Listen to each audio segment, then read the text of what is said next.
આપણી અપેક્ષાઓ ઉપર જ્યારે કોઈ ખરું ન ઉતરે ત્યારે સ્વાભાવિક છે આપણને થોડું નથી પણ ગમવાનું, ક્યાંક થોડો ગુસ્સો પણ આવે. ન માત્ર ભણાવું, ફેકલ્ટીને ખુદને ના ખબર એ પુસ્તકમાં ખરેખર એવી પણ બાબતોનો સમાવેશ કરવો પડતો હોય છે લેખકે. હું મેન્ટર કહી શકું છું. એટલું બધું પણ હેલ્પફુલ નથી. સફળતામાં મહેનતની સાથે નસીબની પણ એટલી જ ભૂમિકા છે. આનાથી હું નાનો નથી થઈ જતો કે આપણને કોન્સ્ટિટ્યુશન શું કામ ભણાવવામાં આવે છે. તો હમણાં નેશનલ ટેસ્ટિંગ એજન્સી દ્વારા નીટનું પેપર લીક થયું. પેપર જે લીક થાય તેના ઘણા બધા ન્યૂઝ આપણે જોઈએ છીએ અલગ અલગ પરીક્ષાઓના, બરાબર.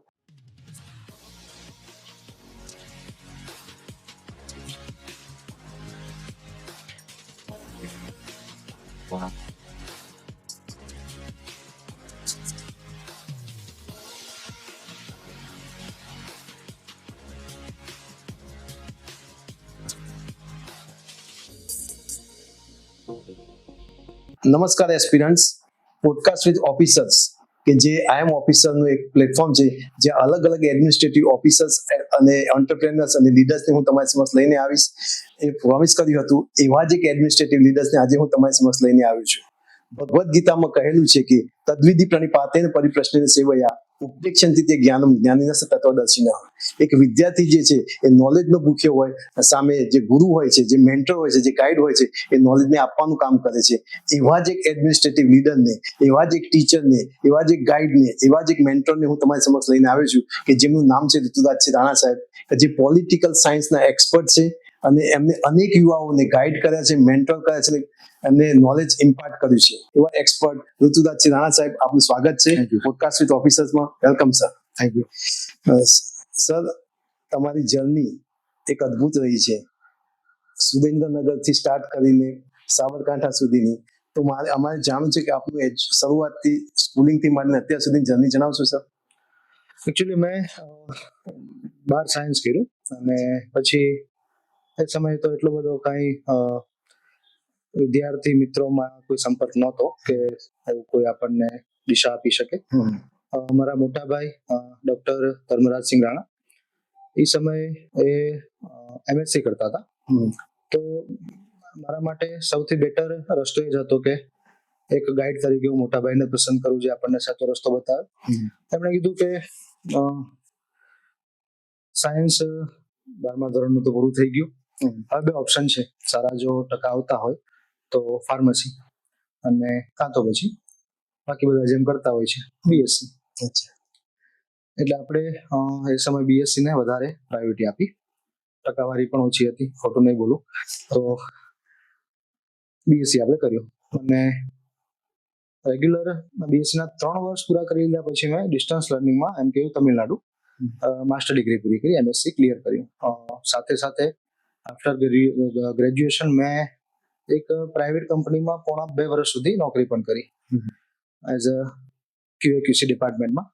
તો એ દરમિયાન મારા ઘણા મિત્રો એવા હતા જેમને ગ્રેજ્યુએશન કર્યા પછી આવી વિવિધ સરકારી નોકરી મેળવવા માટેની જે આ બધી તૈયારીના પ્લેટફોર્મ હતા એમાં તૈયારીઓ શરૂ કરી, ક્લાસ જોઈન કર્યા અને સમય જેટલા પણ વિદ્યાર્થી એ સમયના હતા એમના સંપર્કમાં આવ્યો મિત્રોના, તો જાણવા મળ્યું કે આ પણ એક બેટર ઓપોર્ચ્યુનિટી આપણા માટે બની શકે.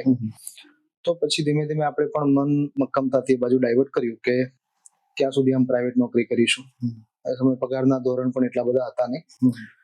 નોકરી લાગ્યો ત્યારે મને 7,700 રૂપિયા પગાર મળતો હતો. બહાર એવું હતું માર્કેટમાં કે આ બધા જુનિયર સાયન્ટિસ્ટ કહેવાય, QA/QC ડિપાર્ટમેન્ટમાં જોબ કરતા હોય તો. પણ પગાર કહેવામાં થોડો સંકોચ આવતો. સ્વાભાવિક છે, અમદાવાદમાં નોકરી હોય, ઘરથી દૂર પીજીમાં કે રૂમ રાખીને રહેતા હોય તો આ બધું ખર્ચા પહોંચી વળવા થોડું મુશ્કેલ હતું. એટલે પછી નક્કી કર્યું કે આપણે હવે સ્પર્ધાત્મક પરીક્ષાની તૈયારી શરૂ કરીએ. તો ધીમે ધીમે મિત્રોના સંપર્કમાં આવ્યો, એ લોકોએ યોગ્ય સજેશન આપ્યા અને એક સંસ્થામાં મેં એડમિશન લીધું. ધીમે એ સમયે હું પોતે પણ ક્ષત્રિય છું એટલે અંદરથી તો ઈચ્છા એવી હતી કે પોલીસની નોકરી લઉં અને નસીબથી એ સમયે PSIની ભરતી પણ આવવા જઈ રહી હતી. તો ટાર્ગેટ સેટ કર્યો કે સારું છે જો કદાચ મેળ પડી જાય તો તૈયારી આપણે, અને સાયન્સ બેકગ્રાઉન્ડ હતું એટલે આપણને ડિટેલમાં એનાલિસિસ કરવાની જે ક્ષમતા હતી, સાયન્સ બેકગ્રાઉન્ડથી મેં અમારું એજ્યુકેશન પૂરું કર્યું એટલે એનો મને સારો સપોર્ટ મળ્યો. ધીમે ધીમે જર્ની આગળ વધતી ગઈ. ક્લાસીસ ને બધું પૂરું કર્યું, પણ એ દરમિયાન જેટલા પણ મારી જેવા જે સમયના જે વિદ્યાર્થીઓ હતા, દરેકના મનમાં ઘણી બધી અલગ અલગ પ્રકારની વિચારધારાઓ હતી, અને દરેક વિચારધારા એક ચોક્કસ ક્ષમતાને રોકી રાખતી હતી. ઘણા એવું માનતા કે માત્ર આપણે બુક વાંચી લેશું, કારણ કે સંસ્થાઓમાં એ સમય કેવું હતું, હજી પણ એવું જ છે કે સ્ટુડન્ટ એડમિશન લે અને પૂરી ફી ભરે એટલે એને મટીરિયલ આપી દેવામાં આવે. મટીરિયલ બે પ્રકારના હોય, કાં તો ઘણી જગ્યાએ પેલી કોપી આપી દે, ઘણી જગ્યાએ બુકના સેટ આપે. એટલે વિદ્યાર્થી શું કરતો, બુક વાંચી લે, ક્લાસ ક્યારેક મિસ કરે તો કાં તો સ્કીપ કરે.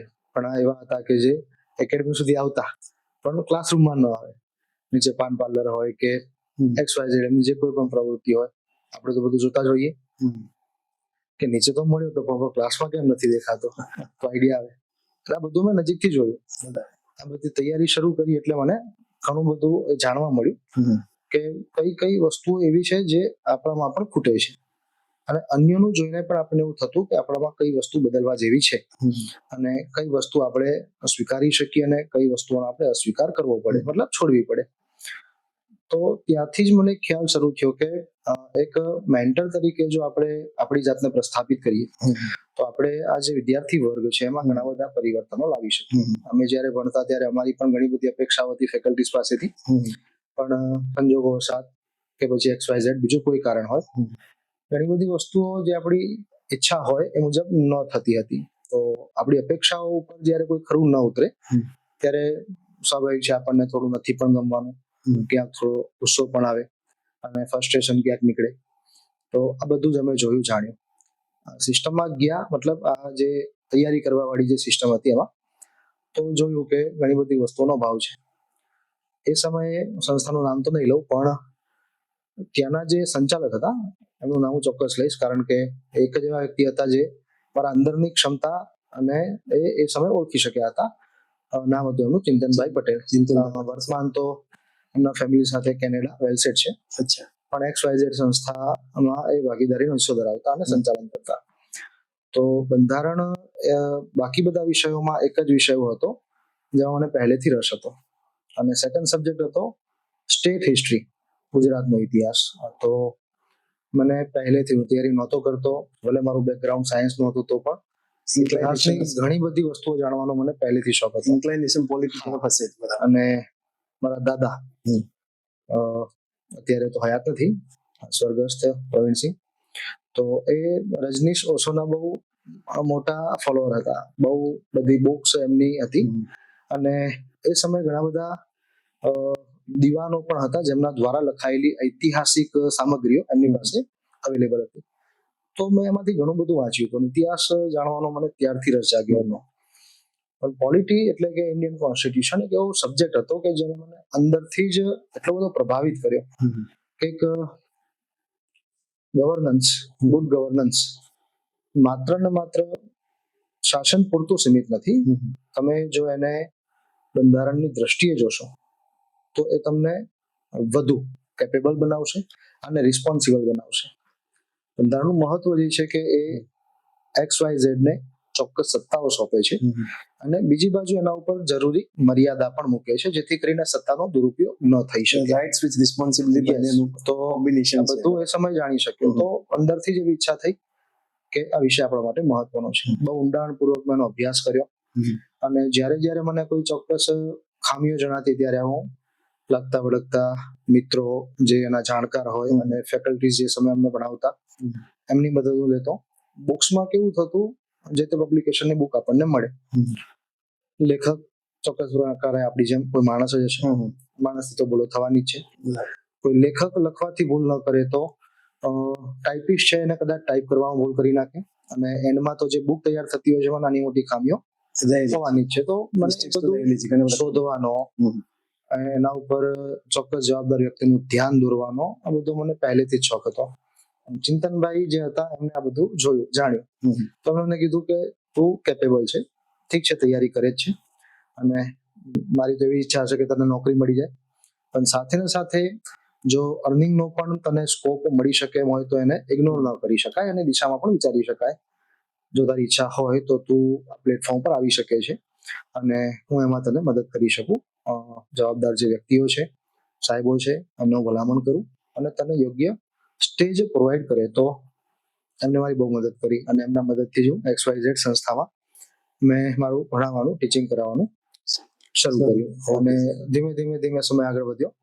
પણ જ્યારે એક ટીચર અને એક થોડો અલગ શબ્દ છે મેન્ટર, તો શરૂઆતમાં ટીચર એવું હતું કે આપણું કામ માત્ર ભણાવવાનું છે, પણ જેમ જેમ જેમ જેમ વિદ્યાર્થીઓના સંપર્કમાં આવ્યા, વધુ સંબંધો બનતા ગયા, વધુ નજીકથી આપણે એમને ઓળખવાનો પ્રયત્ન કર્યો, ત્યારે જાણવા મળ્યું કે ઘણી બધી વસ્તુઓનો અભાવ છે.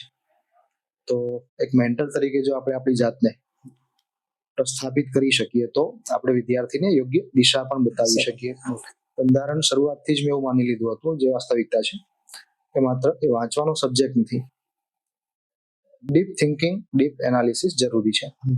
એનું ઊંડાણપૂર્વક તમે અધ્યયન કરો તો તમે એના કન્સેપ્ટ ક્લિયર કરી શકો અને એને વાસ્તવિકતા સાથે તમે જ્યારે સરખાવો ત્યારે તમને જે જમીન આસમાન વચ્ચેનું આપણે બોલતા હોઈએ છીએ અંતર કોને કહેવાય એ ખબર પડી જાય કે ખરેખર બંધારણ શું છે અને વર્તમાન પરિસ્થિતિમાં એની શું જરૂર છે. એટલે એક આ પરિસ્થિતિ એવી ઊભી થઈ, ધીમે ધીમે આગળ વધ્યો અને અત્યારે તમારી સમક્ષ બેઠો છું. ઓકે સર, એટલે તમારી જે સિવિલ સર્વિસની પ્રિપરેશનમાંથી તમે જે ઓબ્ઝર્વ કર્યું, ઓબ્ઝર્વેશનના આધારે તમે ટીચિંગ તરફ ઇન્ક્લાઇન થયા અને લોકોની જીવન સાયન્સ બેકગ્રાઉન્ડે મને એક deep thinking scientific temple systematic planning બંધારણે મને જાગૃત નાગરિક બનાવ્યો. ઓકે, એટલે એક સાયન્ટિફિક ટેમ્પલ અને પોલિટીનું કોમ્બિનેશન થયું અને એક સારા ટીચર અને સારા મેન્ટર બનવાની જર્ની સ્ટાર્ટ થઈ. Excellent sir. હવે સાયન્સ બેકગ્રાઉન્ડથી પોલિટી એજ્યુકેશન બનવાની જર્નીમાં તમે જે ગણાવ્યું, એમાં સૌથી મોટી ચેલેન્જ કઈ આવી? ચેલેન્જ જ્યારે એક ફેકલ્ટી તરીકે હું જ્યારે બહાર આવ્યો અને મેં ભણાવવાનું શરૂ કર્યું, વિદ્યાર્થીઓના સંપર્કમાં આવ્યો ત્યારે જ મને ખબર પડી કે જે કંઈ પણ ચાલી રહ્યું છે એ વિદ્યાર્થીના હિતમાં યોગ્ય તો નથી. જેમ કે આપણે જો એવું કહીએ કે તમે માત્ર ટીચર છો તો ટીચરનું કામ માત્ર ભણાવવાનું છે, પણ જો તમે એવું કહો કે એ વ્યક્તિ મેન્ટર છે તો એનું કામ દિશા બતાવવાનું પણ છે અને યોગ્ય દિશા તો બહુ જરૂરી છે, ડાયરેક્શન.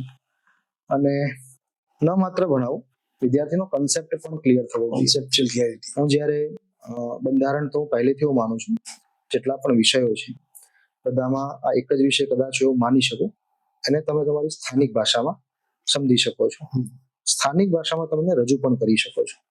ઠીક છે, શબ્દો ઉપર પકડ હોવી જરૂરી છે, પણ એ શબ્દો એવા પણ ન હોવા જોઈએ કે સામેવાળા વ્યક્તિને ન સમજી શકાય. બંધારણનું મહત્વ અને મહાનતા પણ એ જ છે, તમે તમારા ગામની ભાષામાં એને સમજી શકો અને એને સમજાવી શકો. જ્યારે હું મારી ભાષામાં, મારી શૈલીમાં આ વિષય વિદ્યાર્થીઓને ભણાવતો તો વિદ્યાર્થીઓ ઘણી વખતે મને કુતૂહલવશ જોતા, રાજી બહુ થતા. મારો સ્વભાવ નિખાલસ છે અને ક્લાસમાં જેમ બધા વિદ્યાર્થીઓ કહેતા હોય છે, સર આપનું લેક્ચર આવે એટલે 2 કલાક ક્યાં નીકળી જાય અમને ખબર નથી પડતી. મજાકીયો સ્વભાવ. અને મને છોકરાઓ, વિદ્યાર્થીઓ સાથે ભણાવવાની સાથે સાથે થોડી મશ્કરી કરવી ગમે, કે જેથી કરીને લોકો ખુશ રહે, મોઢા ઉપર સ્માઇલ રાખે અને વિષય સાથે એકદમ મજબૂતીથી સંકળાયેલા રહે, એમને કંટાળો ન આવે, આળસ ન ચડે. નાનપણમાં આપણે જેમ સ્કૂલમાં ભણતા તો 45 થી 50 મિનિટના લેક્ચર આવતા, કોલેજમાં ગયા તો 55 મિનિટના લેક્ચર આવતા. આ બધો જ તબક્કો વિદ્યાર્થી પસાર કરીને આવેલો છે. આ ઉંમરે એને 2 કલાક બેસાડી રાખવા ક્લાસમાં એ પણ એક મોટી ચેલેન્જ છે. તો વિદ્યાર્થીને કંટાળો ન આવે, એ એકાગ્રતાથી આ વિષય ઉપર ફોકસ કરી શકે. અને આ બધી જ બાબતોને મેનેજ કરવા માટે તમારે પોતે પણ એને અનુરૂપ બનવું જરૂરી રહેતું હોય છે. તો ક્યાંક ક્યાંક જે ચર્ચાઓ આપણી થતી હોય, સાથે ને સાથે વિદ્યાર્થીને તમે થોડું હસાવો પણ ખરા. એવું પણ નથી કે નકરી કોમેડી જ કરવી કે જેવી તેવી વાતો કરવી, એવું નહીં, પણ આ બધું હું જ્યારે કરતો ત્યારે કેટલાક વિદ્યાર્થીઓ મને આવતા, મળતા, પૂછતા, ખુશ થતા, ઘણું બધું એમનો અનુભવ જણાવતા. એમાં એક વિદ્યાર્થી મને હજી યાદ છે, મારી પાસે આવ્યો અને લેક્ચર પૂરું થયું એટલે જનરલી અમે કેવું કરતા હોઈએ કે જે લેક્ચર પૂરો થાય એટલે એકેડમીમાં XYZ કેબિન હોય ત્યાં પછી જઈને થોડો આરામ કરીએ અને પછી બીજું લેક્ચર હોય તો એ તરફ આગળ વધીએ કાં તો પછી ઘરે.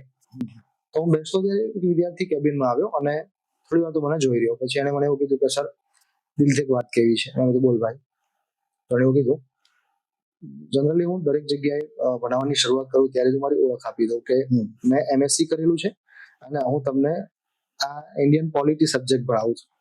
મને ખરેખર સાયન્સ સાથે લેવા દેવા નથી, તો પણ હું તમને ભણાવું છું અને છેલ્લા આટલા વર્ષોથી હું આનો અભ્યાસ કરાવી રહ્યો છું. તો આવું જણાવવા પાછળનો હું શું હેતુ રાખતો કે મારી સામે જે વિદ્યાર્થીઓ બેઠા છે, કાં તો કોઈ BA કરેલું છે, કાં તો કોઈ BCom કરેલું છે, કોઈ BSc વાળા હશે, કાં તો માસ્ટર ડિગ્રી હશે, MBA XYZ બીજા કોઈ કોર્સ અલગ અલગ સ્ટ્રીમ સાથે સંકળાયેલા. દરેકના મગજમાં, મનમાં એક ડર હોય છે કે જેમ કે BA, તો વિદ્યાર્થી શું વિચારતો હોય છે કે અમે BA કરેલું છે તો ગણિત મારા માટે અઘરું હોઈ શકે, ઇંગ્લિશ તો કેમ મેનેજ કરીશું. બીજું કે BCom વાળો હશે કે ભાઈ ઇકોનોમિક્સ ને એમાં તો વાંધો નહીં આવે, પણ સાયન્સના કોઈ સબ્જેક્ટ છે. ઇન્ડિયન કોન્સ્ટિટ્યુશન વિષયને તો વિદ્યાર્થી મેં જ્યારથી જોવાનું, સમજવાનું શરૂ કર્યું એક વસ્તુ મેં નોટિસ કરી કે ઇન્ડિયન પોલિટી, ભારતનું બંધારણ આ જે વિષય છે એને મોટાભાગના વિદ્યાર્થીઓ એ રીતે જોતા હોય છે કે બસ આર્ટિકલ છે એને ગોખી નાખો, રટ્ટો મારી લો, વાત પૂરી. દરેક વખતે હું વિષય ઉપર એક વસ્તુ બોલતો હોઉં છું, ભારતનું બંધારણ એ રટ્ટો મારવાનો વિષય નથી, એનાલિટિકલ સબ્જેક્ટ છે. ડીપ થિંકિંગ હોવું જરૂરી છે. તમે આર્ટિકલ, એની જોગવાઈ આટલું વાંચી લીધા પછી એનું ડીપ એનાલિસિસ કરો. બંધારણ વિષય ઉપર તો એટલું પણ બોલતો હોઉં છું કે આ વિષય એવો છે જેમાં તમે અલ્પ વિરામ, પૂર્ણ વિરામ પણ સમજી વિચારીને મૂકવા માટે બંધાયેલા છો. એટલું પણ તમારે ધ્યાન રાખવું પડતું હોય તો બાકી બધું તો બહુ મોટી વસ્તુ કહેવાશે. પુસ્તકોમાં શું થતું હોય છે, અલગ અલગ પબ્લિકેશન સ્પર્ધાત્મક પરીક્ષાની તૈયારી કરવા માટે બંધારણના કયા કયા ટોપિક પરીક્ષા લક્ષી હોય છે અને અનુલક્ષીને પુસ્તક તૈયાર કરતા હોય છે. એટલે થતું શું હોય છે, એ પુસ્તકમાં ખરેખર એવી પણ બાબતોનો સમાવેશ કરવો પડતો હોય છે લેખકે કે જે ખરેખર બંધારણમાં નથી હોતી. જેમ કે ઉદાહરણ આપું તો આપણે કોઈ વિદ્યાર્થી રાષ્ટ્રપતિનું પદ વાંચે છે બંધારણની કોઈ બુકમાં, તે પદ પૂરું થશે પછી અત્યાર સુધીના તમામ રાષ્ટ્રપતિઓના નામ જોગ માહિતી પણ બુકમાં આપવી પડતી હોય છે. ડિટેલ્સ બરાબર છે. ઘણા વિદ્યાર્થીઓ જે નવા ફિલ્ડમાં આવતા હોય છે એવું માની લેતા હોય છે કે પદ ઉપર કોઈ વ્યક્તિ બેસે છે, તો હું દરેક વખતે એવું બોલતો હોઉં છું કે બંધારણ પદ આપે છે અને વ્યક્તિને અધિકાર આપે છે કે જરૂરી લાયકાત સાથે તમે આ પદ ભોગવી શકો છો.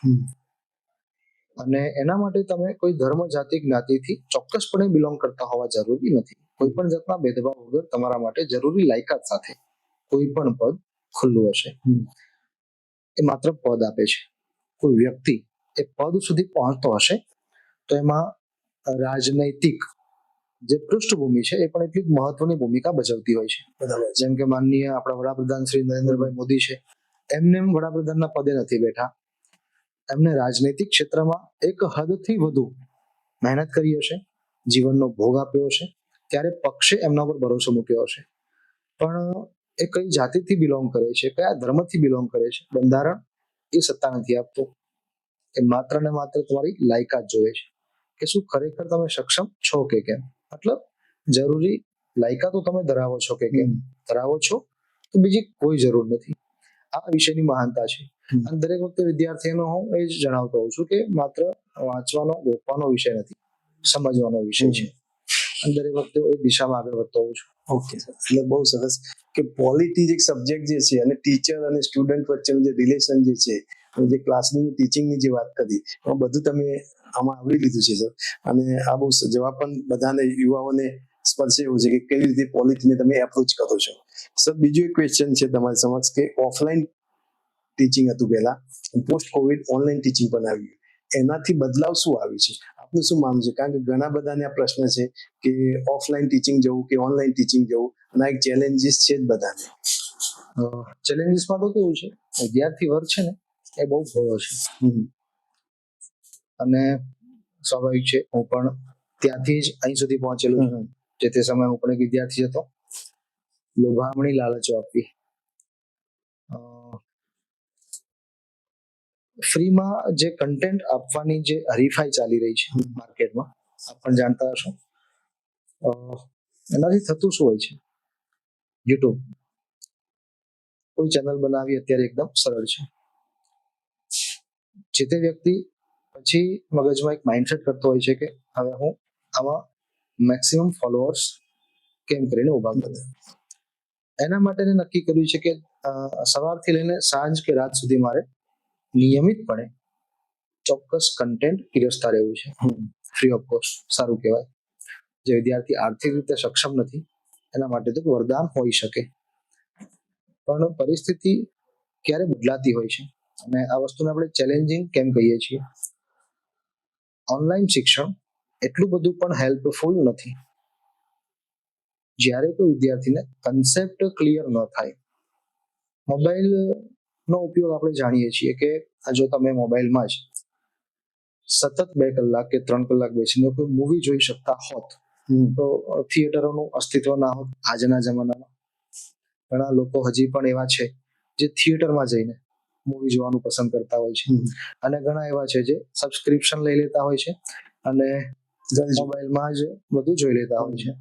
વિદ્યાર્થીઓમાં પણ કંઈક એવું છે.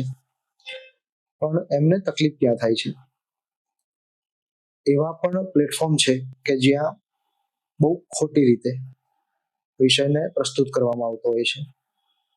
ઉપરછલ્લી માહિતી આપવી અને ચોક્કસ શબ્દોના અર્થઘટનનો અભાવ. મને જ નથી ખબર કોઈ શબ્દનો મતલબ શું થાય તો એને હું રજૂ નથી જ કરી શકવાનો. બીજું, એને રિલેવન્ટ નથી એવી બાબતો તમે સોશિયલ મીડિયામાં, ઓનલાઈન પ્લેટફોર્મ પર વિદ્યાર્થીઓ સામે રજૂ કરીને એને ગેરમાર્ગે દોરવાનો પ્રયત્ન કરતા હો છો. પ્રયત્ન એ હોવો જોઈએ કે તમે જે કામનું છે એ તમામ કન્ટેન્ટ એને આપી દો. એવું ભણાવો કે એ આવનારી પરીક્ષામાં એના ઉપયોગથી સફળતા મેળવી શકે. ન માત્ર વ્યુઅરશિપ વધારવા માટે તમારો પ્રયત્ન હોવો જોઈએ, ન માત્ર પૈસા કમાવાનો જ તમારો હેતુ હોવો જોઈએ. અને જો કદાચ એવો હેતુ હોય, આપણે ના નથી કહેતા, ધર્મનું કામ બહુ ઓછા લોકો કરતા હોય છે. બધાને પોતાનું ઘર ચલાવવાનું હોય, પૈસો પણ એટલો જ જરૂરી છે, અને કમાવાનું સાધન હોવું જ જોઈએ, ખોટું કઈ નથી. અને એ લીગલી છે, એવું તો કઈ છે નહીં કે કાયદાની વિરુદ્ધની કોઈ વાત હોય. પણ સાથે તમારો હેતુ સ્પષ્ટ હોવો જોઈએ કે વિદ્યાર્થીને આપણે એવું કન્ટેન્ટ આપીએ કે એનાથી સફળતા મેળવી શકે. એના માટે તમારી પાસે એક જવાબદાર શિક્ષક કે મેન્ટર હોવો જોઈએ. કોઈ પણ તમે પ્લેટફોર્મ પર બોલાવો અને એના થ્રુ તમે સાવ કારણ વગરનું વિષયનું જ્ઞાન અપાવડાવો, એક વિદ્યાર્થી તમારા ઉપર ભરોસો કરતો હશે જો એ તમારી ચેનલ જોતો હશે, તમારા વિડીયો જોતો હશે. પણ લાઈવ એજ્યુકેશન છે એ હવેની પરિસ્થિતિમાં શું થયું છે, વિદ્યાર્થી એમાં સમય જ બગાડે છે. જેમ કે ઉદાહરણ આપું, પોલીસની ભરતી, તો સોશિયલ મીડિયામાં આપણને ગમે ત્યાંથી માહિતી મળી જતી હોય છે કે XYZ તારીખથી કોલ લેટર એક્ઝામના ડાઉનલોડ થવાના શરૂ થઈ રહ્યા છે. પોલીસ ભરતી બોર્ડ ઓફિશિયલ વેબસાઇટ ઉપર પણ આ સૂચના મૂકી દે છે. વિદ્યાર્થીઓને ખબર પડી ગઈ. જે ઓફિશિયલ વેબસાઇટ નહીં જોતા હોય, ટેલિગ્રામમાં અલગ અલગ ચેનલોમાં એ લોકો જોડાયેલા હોય જ છે, તો એ લોકોને એમાં માહિતી મળી જતી હોય છે. અન્ય તૈયારી કરતા વિદ્યાર્થી મિત્રો જે સંપર્કમાં હોય એમની પાસે આ માહિતી આવી, એ લોકો ફોરવર્ડ કરી દેતા હોય છે કે ભાઈ જો તારીખ આવી ગયો કોલ લેટરની. તો પણ કેટલાક લોકો શું કરતા હોય છે, એજ્યુકેટર્સ, મેન્ટર્સ, તરત જ અડધી કલાકમાં એક સરસ મજાની થંબનેલ બનાવી દે કે લો તારીખ આવી ગઈ, અપલોડ કરી દે છે લાઈવ, લો તારીખ આવી ગઈ, બસ હવે આ તારીખથી કોલ લેટર ડાઉનલોડ થવાના શરૂ, આવી જાઓ બધા વિદ્યાર્થી મિત્રો. હું વિડીયો ઓપન કરું, એમાં 500 1000 છોકરાઓ લાઈવ હોય છે. મને પ્રશ્ન થાય કે તમે જોઈ તો લીધું, ઓફિશિયલ વેબસાઇટ ઉપરથી તમને માહિતી મળી ગઈ, કે 6 તારીખથી કોલ લેટર ડાઉનલોડ થવાના શરૂ થઈ રહ્યા છે. તો પછી ત્યાં સમય બગાડવાનો શું મતલબ? એ વિડીયોમાં કઈ નવી તારીખ તો તમને આપવાના નથી. બરાબર છે. ત્યાં તમે કોઈનો હેતુ સમજો, ઈરાદો સમજો કે આપણને કયા માર્ગે લઈ જવા માંગે છે. મિસલીડ કરતા હોય તમે સમય બગાડી રહ્યા છો અને ક્વોલિટી કોન્ટેન્ટ પર ફોકસ કરો. ઓફલાઈન માધ્યમ જે છે અભ્યાસનું બેટર છે, પણ અત્યારની નીડ મુજબ આપણે એવું માની શકીએ કે બંનેનું મિશ્ર સ્વરૂપ, જેને આપણે હાઇબ્રિડ મોડેલ કહીએ છીએ, એ બેસ્ટ છે. કે વિદ્યાર્થી જે ગાંધીનગર નથી આવી શકતો, ઘરે બેઠા બેઠા એને ક્લાસરૂમ જેવી ફિલિંગ જોઈએ છે, એ ત્યાં બેઠો બેઠો કમેન્ટ કરી શકે, કોઈ ડાઉટ છે તો ટાઈપ કરીને પૂછી શકે. અહીંયા લાઈવ માધ્યમથી જ ફેકલ્ટી કે મેન્ટર એનો ડાઉટ સોલ્વ કરી શકે. તો એ પ્લેટફોર્મ અત્યારે બહુ જરૂરી છે, હાઇબ્રિડ. અને હું એને જ વધારે પ્રાધાન્ય આપતો હોઉં છું કે તમે આ રીતે હાઇબ્રિડ મોડ્યુલને અપનાવી શકો, જેનાથી તકલીફ ના પડે. એટલે એવું માનવું છે કે sir, quality content, quality teacher, તમારા ટીચર્સને આઈડેન્ટિફાઈ કરો અને તમે તમારી જરૂરિયાત મુજબ કાં તો હાઇબ્રિડ મોડેલ ને એપ્લાય કરો. ઓનલાઈન ઓફલાઈન બંનેને બેલેન્સ કરીને, જો તમે ગાંધીનગરમાં છો તો ઓફલાઈનમાં જ જાઓ, અને જો અહીંયા નથી કે બીજા કોઈ સારા પ્લેટફોર્મ તમને નથી મળતું, તમે રૂરલ એરિયામાં રહો છો, તો પછી તમે હાઇબ્રિડ મોડેલને એપ્લાય કરો અને બંનેને બેલેન્સ કરો. રૂરલ અને અર્બન બંને એરિયામાં કોઈ ત્રીજી વ્યક્તિ એવું વિચારતી હોય છે કે રૂરલ એરિયામાં વિદ્યાર્થી થોડો સંકુચિત હોય છે અને ઘણી બધી વસ્તુઓનો અભાવ હોય છે. મેં એવું પણ જોયેલું છે જ્યાં રૂરલ એરિયાનો વિદ્યાર્થી અર્બન એરિયાના વિદ્યાર્થી કરતા બહુ બુદ્ધિશાળી હોય છે, એનામાં ડીપ થિંકિંગની ક્ષમતા બહુ હોય છે, એને કંઈક કરવાની ભાવના હોય છે. ઓકે સર, હવે આજનું જે એસ્પિરન્ટ જે છે, ઇન્ફોર્મેશન રિચ તો છે, પણ ક્યાંક ને ક્યાંક વિઝન બહુ પુઅર બનતા જાય છે. વિઝન પુઅર બનવા પાછળનું કારણ શું છે? એની પાસે હાલની પરિસ્થિતિમાં એક સૌથી સારામાં સારી વાત શું છે? એની પાસે સ્ત્રોત ઘણા બધા છે, રિસોર્સિસ ફૂલ છે, પણ જે રિસોર્સિસ છે એને કેમ કરીને મેન્ટેન કરવા અને જજ નથી કરી શકતો. બીજું, જે અલગ અલગ રિસોર્સિસ છે એનું એનાલિસિસ કરીને એને કયા રિસોર્સને પકડી રાખવો, વિદ્યાર્થી ભટકી જાય છે. આજે હું XYZ પબ્લિકેશનની બુક વાંચું છું, તો કોઈ આવીને મને એવું કીધું આ નહીં, આ પબ્લિકેશનની બુક સારી છે, એટલે હું મગજથી એવું તો વિચાર તો થઈ જ જઈશ કે લાઈને એકવાર એ વાંચી લો. લેખક જેમ પુસ્તક બદલાય એમ પોતાની રજૂ કરવાની શૈલી બદલશે. અલગ અલગ પુસ્તકોમાં અલગ અલગ લેખકની રજૂ કરવાની શૈલી હોય છે. વિદ્યાર્થીએ સમજવું પડે કે એને કઈ ભાષા સમજાવવાની શૈલી સરળ લાગે એમ છે, અને એને પોતે નક્કી કરવું પડે. જનરલી થતું કેવું હોય છે, અલગ અલગ રિસોર્સિસમાં આ જે ઓનલાઈન રિસોર્સિસ છે, અત્યારે જે વિદ્યાર્થી જે મટીરિયલ કલેક્ટ કરતો થઈ ગયો છે, અલગ અલગ પ્રકારના સાહિત્યો ભેગા કરવાના અને બધામાંથી વાંચી લેવાનું. એ નહીં જોવાનું કે ક્યાં મને પ્રોપર મટીરિયલ એવું મળી રહ્યું છે કે જ્યાં બધું ડેટા પરફેક્ટ છે, કે ક્યાં પછી એવું મળી રહ્યું છે કે જ્યાં બધું ડામાડોળ છે, અને ખુદને નથી ખબર. આ પરિસ્થિતિમાં એ સલાહ પણ એવી જગ્યાએ લઈ લેતો હોય છે જ્યાં સલાહ આપનાર ખુદ આ બધી બાબતોથી અજાણ છે. યોગ્ય વ્યક્તિના સંપર્કમાં ન આવવાથી વિદ્યાર્થી ભટકી જાય છે. એટલે એ સમયે મેન્ટરની ભૂમિકા બહુ મહત્વની રહેતી હોય છે, કે જે વિદ્યાર્થીને ચોક્કસ દિશા સૂચવી શકે અને એની દિશામાં આગળ વધવા માટે પ્રોત્સાહન આપી શકે. મટીરિયલના આ જમાનામાં આટલા બધા ઓપ્શન છે, ટેલિગ્રામ, આ તે અલગ અલગ પ્લેટફોર્મ પર હું જોતો હોઉં છું, દરેક જગ્યાએ ટેસ્ટ સિરીઝો ચાલે છે. ટેલિગ્રામમાં પણ ઠીક છે, ના બોલવું જોઈએ પણ વાસ્તવિકતા છે, એમાં પણ સબસ્ક્રાઇબર વધારવાની જે હોડ લાગી છે, એમાં બધા જ જે પેલા પોલ મૂકતા હોય છે ક્વેશ્ચન આન્સર ના, કે ચલો ભાઈ 500 પ્રશ્નો, ચલો ભાઈ 1000 પ્રશ્નો. આમાંથી તો ઘણા બધા એવા પણ જોઉં છું જેમને ટેલિગ્રામમાં સબસ્ક્રાઇબર એટલા બધા કરી નાખ્યા કે પછી એને ટાર્ગેટ કરીને પોતાની એપ્લિકેશન બનાવી દીધી, જોબ કરતા હોય એની સાથે સાથે એપ્લિકેશન. આ સમયે શું થતું હોય છે, વિદ્યાર્થી ગેરમાર્ગે દોરાતો હોય છે. આપણે એવું નથી કહેતા કે કોઈ ખરાબ છે, કોઈ સારો છે, અપેક્ષા આપણે જ રાખતા હોઈએ છીએ કે કોઈ તમારામાં વિશ્વાસ કરતો હોય તો વિશ્વાસને જાળવી રાખવો પણ તમારી એક નૈતિક જવાબદારી બને છે. વિદ્યાર્થી તો આંખ બંધ કરીને તમારા ઉપર ભરોસો કરી લેશે. અમે જ્યારે સ્ટેજ ઉપર ઉભા હોઈએ, ભણાવતા હોઈએ, વિદ્યાર્થીઓ જે નજરે આપણને જોતા હોય છે, આપણને અંદરથી ફિલિંગ આવી જોઈએ કે આ બધા આપણી ઉપર જે ભરોસો કરે છે, આપણી જવાબદારી બને આપણે એને જાળવી રાખીએ. આપણી જવાબદારી બને પરીક્ષા લક્ષી અને તમામ પ્રકારની માહિતી પૂરી પાડીએ. એવું નથી કે માત્ર વિદ્યાર્થીને ભણાવો, એની જે ઈચ્છાઓ છે, એની જે અપેક્ષાઓ છે, એની પણ તમે પૂર્તિ કરો. એનો જે અનુભવ છે એને તમે જુઓ આજે તમે વિદ્યાર્થીને માત્ર ભણાવવા નથી જઈ રહ્યા, એને દિશા તરફ તમે આગળ વધારી રહ્યા છો કે જે આગળ જતા એને યોગ્ય અધિકારી તરીકે પ્રસ્થાપિત કરશે. અને જ્યારે અધિકારી બનશે ત્યારે એક સમાજ આગળ આવશે, ઓકે સોસાયટી ડેવલપ ત્યારે જ થશે. સમજી ગયું. એટલે મેન સર એવું છે કે જેમ ક્રિકેટમાં કહેવાય છે કે કેપ્ટન અને લીડરનો ફરક હોય છે, એમ ટીચર અને મેન્ટરનો પણ બહુ મોટો ફરક હોય છે. કે ક્લાસરૂમમાં ખાલી ટીચિંગ કરાયા સિવાય પણ ઘણી બધી જવાબદારી છે. ટીચર માત્ર સાચું માર્ગદર્શન આપે. ટીચર માત્ર ટીચ કરાવશે, મેન્ટર છે ને ગાઈડ કરશે, રાઈટ દિશા આપશે. ટીચર માત્ર ને માત્ર કોઈ વસ્તુને તમારી સમક્ષ રજૂ કરશે, મેન્ટર છે તમારો કન્સેપ્ટ ક્લિયર કરશે. એટલે કોન્સેપ્ચ્યુઅલ ક્લેરિટી માટે મેન્ટરની બહુ જરૂર પડશે. ટીચર માત્ર તમને ભણાવશે જ નહીં, સાથે સાથે નાની મોટી કોઈ ચોક્કસ પરીક્ષા લક્ષી મદદ પણ કરશે કે આ સાહિત્ય તમારા માટે કામનું છે નથી. મેન્ટર તમને ડીપ થિંકિંગ કરવા માટે મજબૂર કરશે, એ તમને એનાલિટિકલ બનાવશે કે કોઈ વસ્તુને તમારે કઈ રીતે ઘેરવાની છે, એનાલિસિસ તમે કઈ રીતે કરી શકો. એટલે આપને હું મેન્ટર કહી શકું છું, બરાબર ને? હા. હવે સર નેક્સ્ટ ક્વેશ્ચન છે કે હવે આપણે મેન સબ્જેક્ટ પર જઈએ તો પોલિટી સબ્જેક્ટ જે છે એમાં તમારી ટીચિંગ ફિલોસોફી શું છે? પોલિટીને હું રટ્ટા મારવા વાળા સબ્જેક્ટ તરીકે નથી જોતો. એટલે નોટ લર્નિંગ તરીકે નથી જોતા. અચ્છા, આપણે જો માર્કેટના શબ્દો વાપરીએ તો કે બીજા વિષય કેવા છે, રટ્ટા મારો, કદાચ મેળ પડી પણ જાય. પોલિટિક્સ સબ્જેક્ટ એવો નથી. એનાલિસિસ જરૂરી છે અને એક જવાબદારી પણ જરૂરી છે. દેશ જેના ઉપર ટકી રહ્યો છે, જેના ઉપર ચાલી રહ્યો છે, મૂળભૂત દસ્તાવેજ છે, એક જીવંત દસ્તાવેજ છે જેમાં તમે પરિસ્થિતિ, પડકારોને ધ્યાનમાં રાખીને સુધારાઓ કરી શકો છો. તો કરંટ રિલેટેડ આ વિષય એવો છે કે તમારે રેન્ડમલી પોતાને અપડેટ કરતા રહેવું પડે. ફેક્ટ્સની સાથે સાથે કરંટ સાથે એક લાઈવ ડોક્યુમેન્ટ જે વર્ડ છે બંધારણમાં લાઈવ ડોક્યુમેન્ટ છે, તમારે અપડેટ થતા રહેવું પડે. તો તમે વિદ્યાર્થીને અપડેટ રાખી શકશો.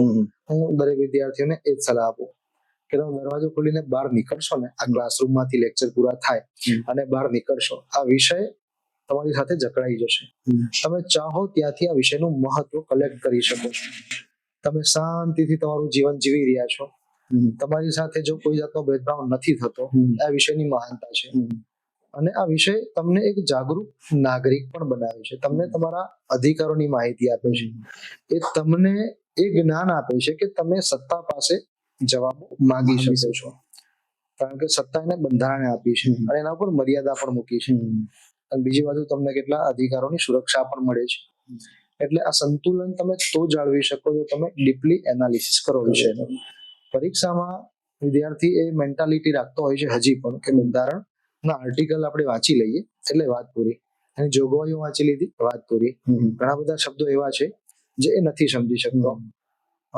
જસ્ટ ફોર એક્ઝામ્પલ એક ઉદાહરણ આપું તો ભાગ 1 જ્યારે હું ભણાવું, એનો વિષય છે સંઘ અને તેનું રાજ્ય ક્ષેત્ર, યુનિયન એન્ડ ઇટ્સ ટેરિટરી. જ્યારે સંઘ શબ્દની વ્યાખ્યા સમજાવું ત્યારે હું ચોખવટ કરું કે જે સંઘ શબ્દ છે કેનેડિયન મોડેલ ઉપર આધારિત છે. તો સંઘને આપણે અંગ્રેજીમાં યુનિયન કહીએ. સ્વાભાવિક છે, અમેરિકાની જેમ ફેડરલ શબ્દ પણ હોઈ શકે, પણ આપણે યુનિયન શબ્દ કેનેડિયન મોડેલના આધારિત સ્વીકારેલો છે.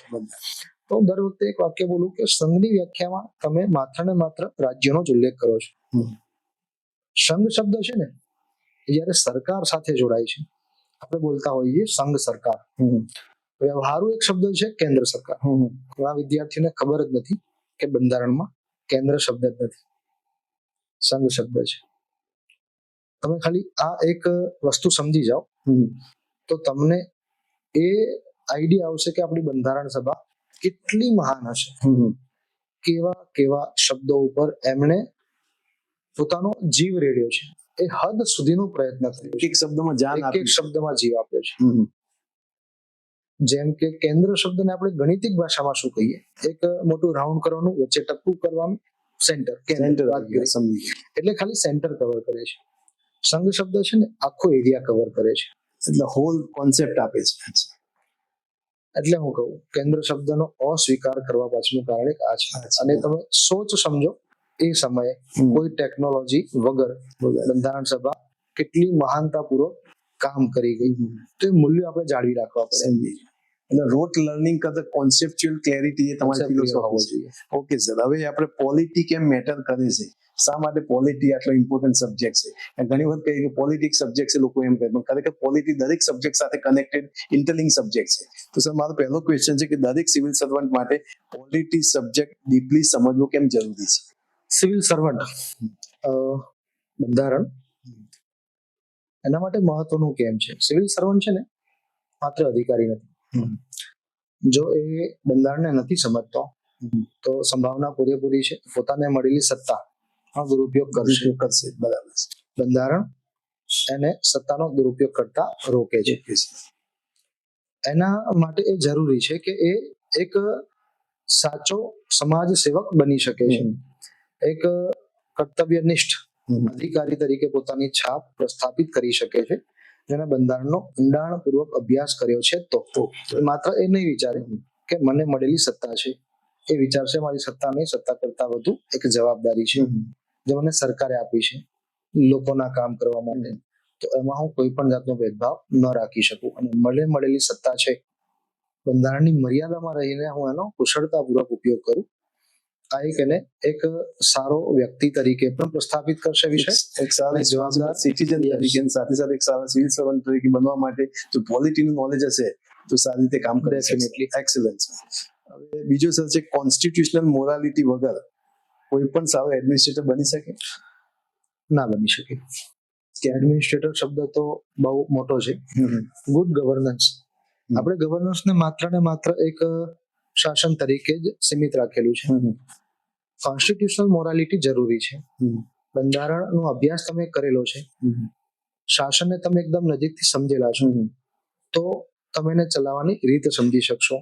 બીજું, બંધારણ તમને ઘણી બધી સત્તાઓની ઓળખ આપશે કે એક સત્તા તરીકે તમારી પાસે કેટલા પાવર્સ હોઈ શકે છે. બીજું, પાવર્સ હાથમાં આવ્યા પછી પણ કઈ રીતે તમે કુશળતાપૂર્વક બંધારણની મર્યાદામાં રહીને એનો ઉપયોગ કરી શકો છો, આ બધી માહિતી તો તમને બંધારણ જ આપશે. ઠીક છે, પબ્લિક પાવર ડેમોક્રેસીમાં જરૂરી છે, પણ પબ્લિક પાવરમાં ઘણી વખતે શું થતું હોય છે, પબ્લિક ઇમોશન્સ જે હોય છે ને એ બહુ મોટી મેટર કરતા હોય છે. જેમ કે માની લો કે સરકાર પ્રજા પાસે કોઈ માહિતી મેળવવા માંગે છે, પ્રજાનો મત જાણવા માંગે છે, પ્રજા ઇમોશનલ જવાબ આપશે ને તો એ કરંટ રિલેટેડ હશે. જેમ કે ધર્મ આધારિત કોઈ વાત છે તો બધા પોતાના ધર્મને મહાન બતાવશે. સરકાર પાસે કોઈ સચોટ માર્ગદર્શન ન આવી શકે કે કોઈ મત ન આવી શકે. એટલે એન્ડમાં તો શું છે, કોન્સ્ટિટ્યુશનલ મોરાલિટીનો કોન્સેપ્ટ છે એ શું કહે છે, પબ્લિક પ્રજાનો મત જાણો, પણ છેલ્લે ગવર્નન્સ તો બંધારણના આધારે જ ચલાવવું પડશે. એટલે છેલ્લે સર્વોપરી તો બંધારણના આદર્શો જ રાખવા પડશે. સુપ્રીમ તો કોન્સ્ટિટ્યુશન છે, જ્યારે પણ તમે કોઈ નિયમ એપ્લાય કરો પ્રજાનો મત જાણો, રાખીને પ્રજાનો મત જાણો, સાથે સાથે પ્રજાના ઇમોશન્સ પણ સમજો. ડેમોક્રેસીમાં જરૂરી છે, લોકશાહીમાં પ્રજા જ સર્વોપરી છે, પણ પ્રજાનું સ્વરૂપ આપણે જોઈએ છીએ. લાગણીઓમાં આવીને અને પરિસ્થિતિના આધારે પ્રજા પોતાનો મત નક્કી કરતી હોય છે. ડેમોક્રેસી માટે એ ઇનફ છે, પણ એન્ડમાં તો તમારે બંધારણને સર્વોપરી રાખવાનું છે, એને જ આદર્શ માનીને એના જે મૂલ્યો છે, સિદ્ધાંતો છે, એને અનુરૂપ જ તમારે ગવર્નન્સ તરીકે નિર્ણય લેવો પડે. એટલે એડમિનિસ્ટ્રેશન કોન્સ્ટિટ્યુશનલ મોરાલિટી પેરામાઉન્ટ ગણવાનું આવશે. ઓકે સર, હવે બીજો સર સબ્જેક્ટ કે પોલિટી માત્ર એક એક્ઝામ સબ્જેક્ટ છે કે ગવર્નન્સનું ફ્રેમવર્ક છે? એક્ઝામ રિલેટેડ જ માત્ર સબ્જેક્ટ નથી. વિદ્યાર્થીને હું સજેશન આપતો હોઉં છું કે ઠીક છે, બહુ સારી વાત કહેવાય કે લગભગ જેટલી પણ સરકારી નોકરી માટેની તૈયારી કરતા વિદ્યાર્થીઓ છે, અલગ અલગ ભરતી માટેના અલગ અલગ સિલેબસ હોય છે. બહુ સારી વાત એ છે બંધારણ વિશે લગભગ દરેક જગ્યાએ છે જ. ન હોય વિદ્યાર્થી તૈયારી નથી કરતો તો પણ સલાહ તો આપો કે 2 સબ્જેક્ટ એવા છે જેનું તમે એમને પણ અધ્યયન કરેલું જરૂરી છે. એક ભારતનું બંધારણ અને બીજું ભારતીય કાયદા. બંધારણ તમને તમારા અધિકારોની ઓળખ આપશે. બંધારણ તમને એક રિસ્પોન્સિબલ સિટીઝન બનાવશે, એક જવાબદાર નાગરિક. બંધારણ તમને અધિકારોની સુરક્ષા તો આપે જ છે, સાથે સાથે એક જવાબદાર નાગરિક પણ બનો. નાગરિક બનાવે છે. તમને એ પાવર આપશે કે તમે સત્તાની સામે અડીખમ ઉભા રહો. જો સત્તા બંધારણનો દુરુપયોગ કરી રહી છે તો તમે એની પાસે જવાબ માંગો, પ્રશ્નો કરો, તમે તમારા અધિકારોની તમને ઓળખ આપશે. એટલે માત્ર એક્ઝામ રિલેટેડ સબ્જેક્ટ નથી. નાગરિકે આ વિષયનું અધ્યયન કરેલું હોવું કમ્પલસરી છે મારા મતે. ઓકે, એટલે સિટીઝનની સાથે સાથે જે કોમ્પિટિટિવની પ્રિપરેશન કરે છે એમને તો ભણવાનું જ છે, પણ સાથે સાથે દરેક નાગરિકને પણ ભણવો જરૂરી સબ્જેક્ટ છે. એટલે ખાલી એક્ઝામ ઓરિએન્ટેડ નથી, પણ એક ગુડ ગવર્નન્સ માટે ભણવું બહુ જરૂરી તો કેવું હોય છે, બહુ સૌથી મોટી દુઃખની વાત એ છે કે મોટાભાગના લોકોને પોતાના અધિકારો વિશે કોઈ જ્ઞાન જ નથી. બરાબર, કોઈ જ્ઞાન નથી. બસ જે સોશિયલ મીડિયામાં ફરતું જે વાહિયાત કન્ટેન્ટ છે એને જ સર્વોપરી માની લેતું હોય છે. એમાં ક્યાંક એવું લખેલું આવી ગયું કે આ બંધારણના મૂલ્યો નથી એટલે સાચું માની લેશે. ખરેખર એ નથી ખબર કે બંધારણ ખરેખર છે શું. વોટ્સઅપ યુનિવર્સિટીના સ્ટુડન્ટ્સ બધા થઈ ગયા, સોશિયલ મીડિયા અને દોષ હરીફરીને આપણો જ આવતો હોય છે. સોશિયલ મીડિયામાં પણ કન્ટેન્ટ કઈ એમને એમ તો આવતું નથી, અને આપણામાંથી જ કોઈ હશે. તો એક વર્ગ એવો પણ છે જે બંધારણનું મોરલ ડાઉન કરવા માટે મથતો હોય છે, અને એક વર્ગ એવો છે જે બંધારણને ઉચ્ચ આદર્શ તરીકે જાગૃત સમાજમાં પ્રસ્થાપિત કરવાનો પ્રયત્ન કરતો હોય છે. સંતુલન જળવાઈ રહેવું જોઈએ. આપણે ના નથી કહેતા, પણ એ સંતુલન એવું પણ ન હોવું જોઈએ તમારા મૂળભૂત આદર્શોને અસર કરતું જાય. સર્વોપરી તો છેલ્લે બંધારણ રહેશે આપણા દેશમાં. ઓકે સર, ફંડામેન્ટલ રાઇટ્સ અને ડીપીએસપી આ બંને એકબીજાના કોન્ફ્લિક્ટમાં છે કે એકબીજાના કોમ્પ્લિમેન્ટરી છે? જનરલી બંને પોતપોતાના સ્થાને સારા છે અને જરૂરી પણ છે. ભાગ 3 મૂળભૂત અધિકારો, ભાગ 4 રાજનીતિના માર્ગદર્શક સિદ્ધાંતો. તૈયારી કરતા હોય એટલે એમાં વિદ્યાર્થીઓને ટૂંકમાં કહેતા હોઈએ છે DPSP, directive principal of state policy. હવે ભાગ 3માં જે મૂળભૂત અધિકારો છે ને, બંધારણ રાજ્યને સૂચના આપે છે આની ઉપર તમે નહીં જઈ શકો. મૂળભૂત અધિકારો નાગરિકને વ્યક્તિગત સ્વતંત્રતા આપે છે, વ્યક્તિગત અધિકાર આપે છે, પણ એ કારોબારી અને ધારાસભા ઉપર મર્યાદા પણ મૂકે છે. આની બહાર તમે નહીં નીકળી શકો, આનું ઉલ્લંઘન શક્ય નથી. અને જો એવો પ્રયત્ન કરશો તો એનો ઇલાજ પણ મૂકેલો છે, આર્ટિકલ 32 અનુચ્છેદ 32. બીજી બાજુ ભાગ 4 છે ને એને હકારાત્મક રીતે જોવામાં આવે છે. અહીંયા પણ હું બંધારણની એક લાક્ષણિકતા જ વિદ્યાર્થીઓને સમજાવતો હોઉં છું કે બંધારણ સભાની કામગીરી તમે જુઓ. એક બાજુ બંધારણમાં ભાગ 3 ની અંદર મૂળભૂત અધિકારો મૂકીને રાજ્ય ઉપર મર્યાદાઓ મૂકી છે, આનું ઉલ્લંઘન નહીં થઈ શકે. બીજી બાજુ ભાગ 4માં રાજ્યને નૈતિક સૂચનો કરેલા છે, રાજનીતિના માર્ગદર્શક સિદ્ધાંતો મૂકીને બંધારણ ઉલટાનું રાજ્ય પાસે અપેક્ષા રાખે છે કે લોકહિત માટે તમે કંઈક કરો.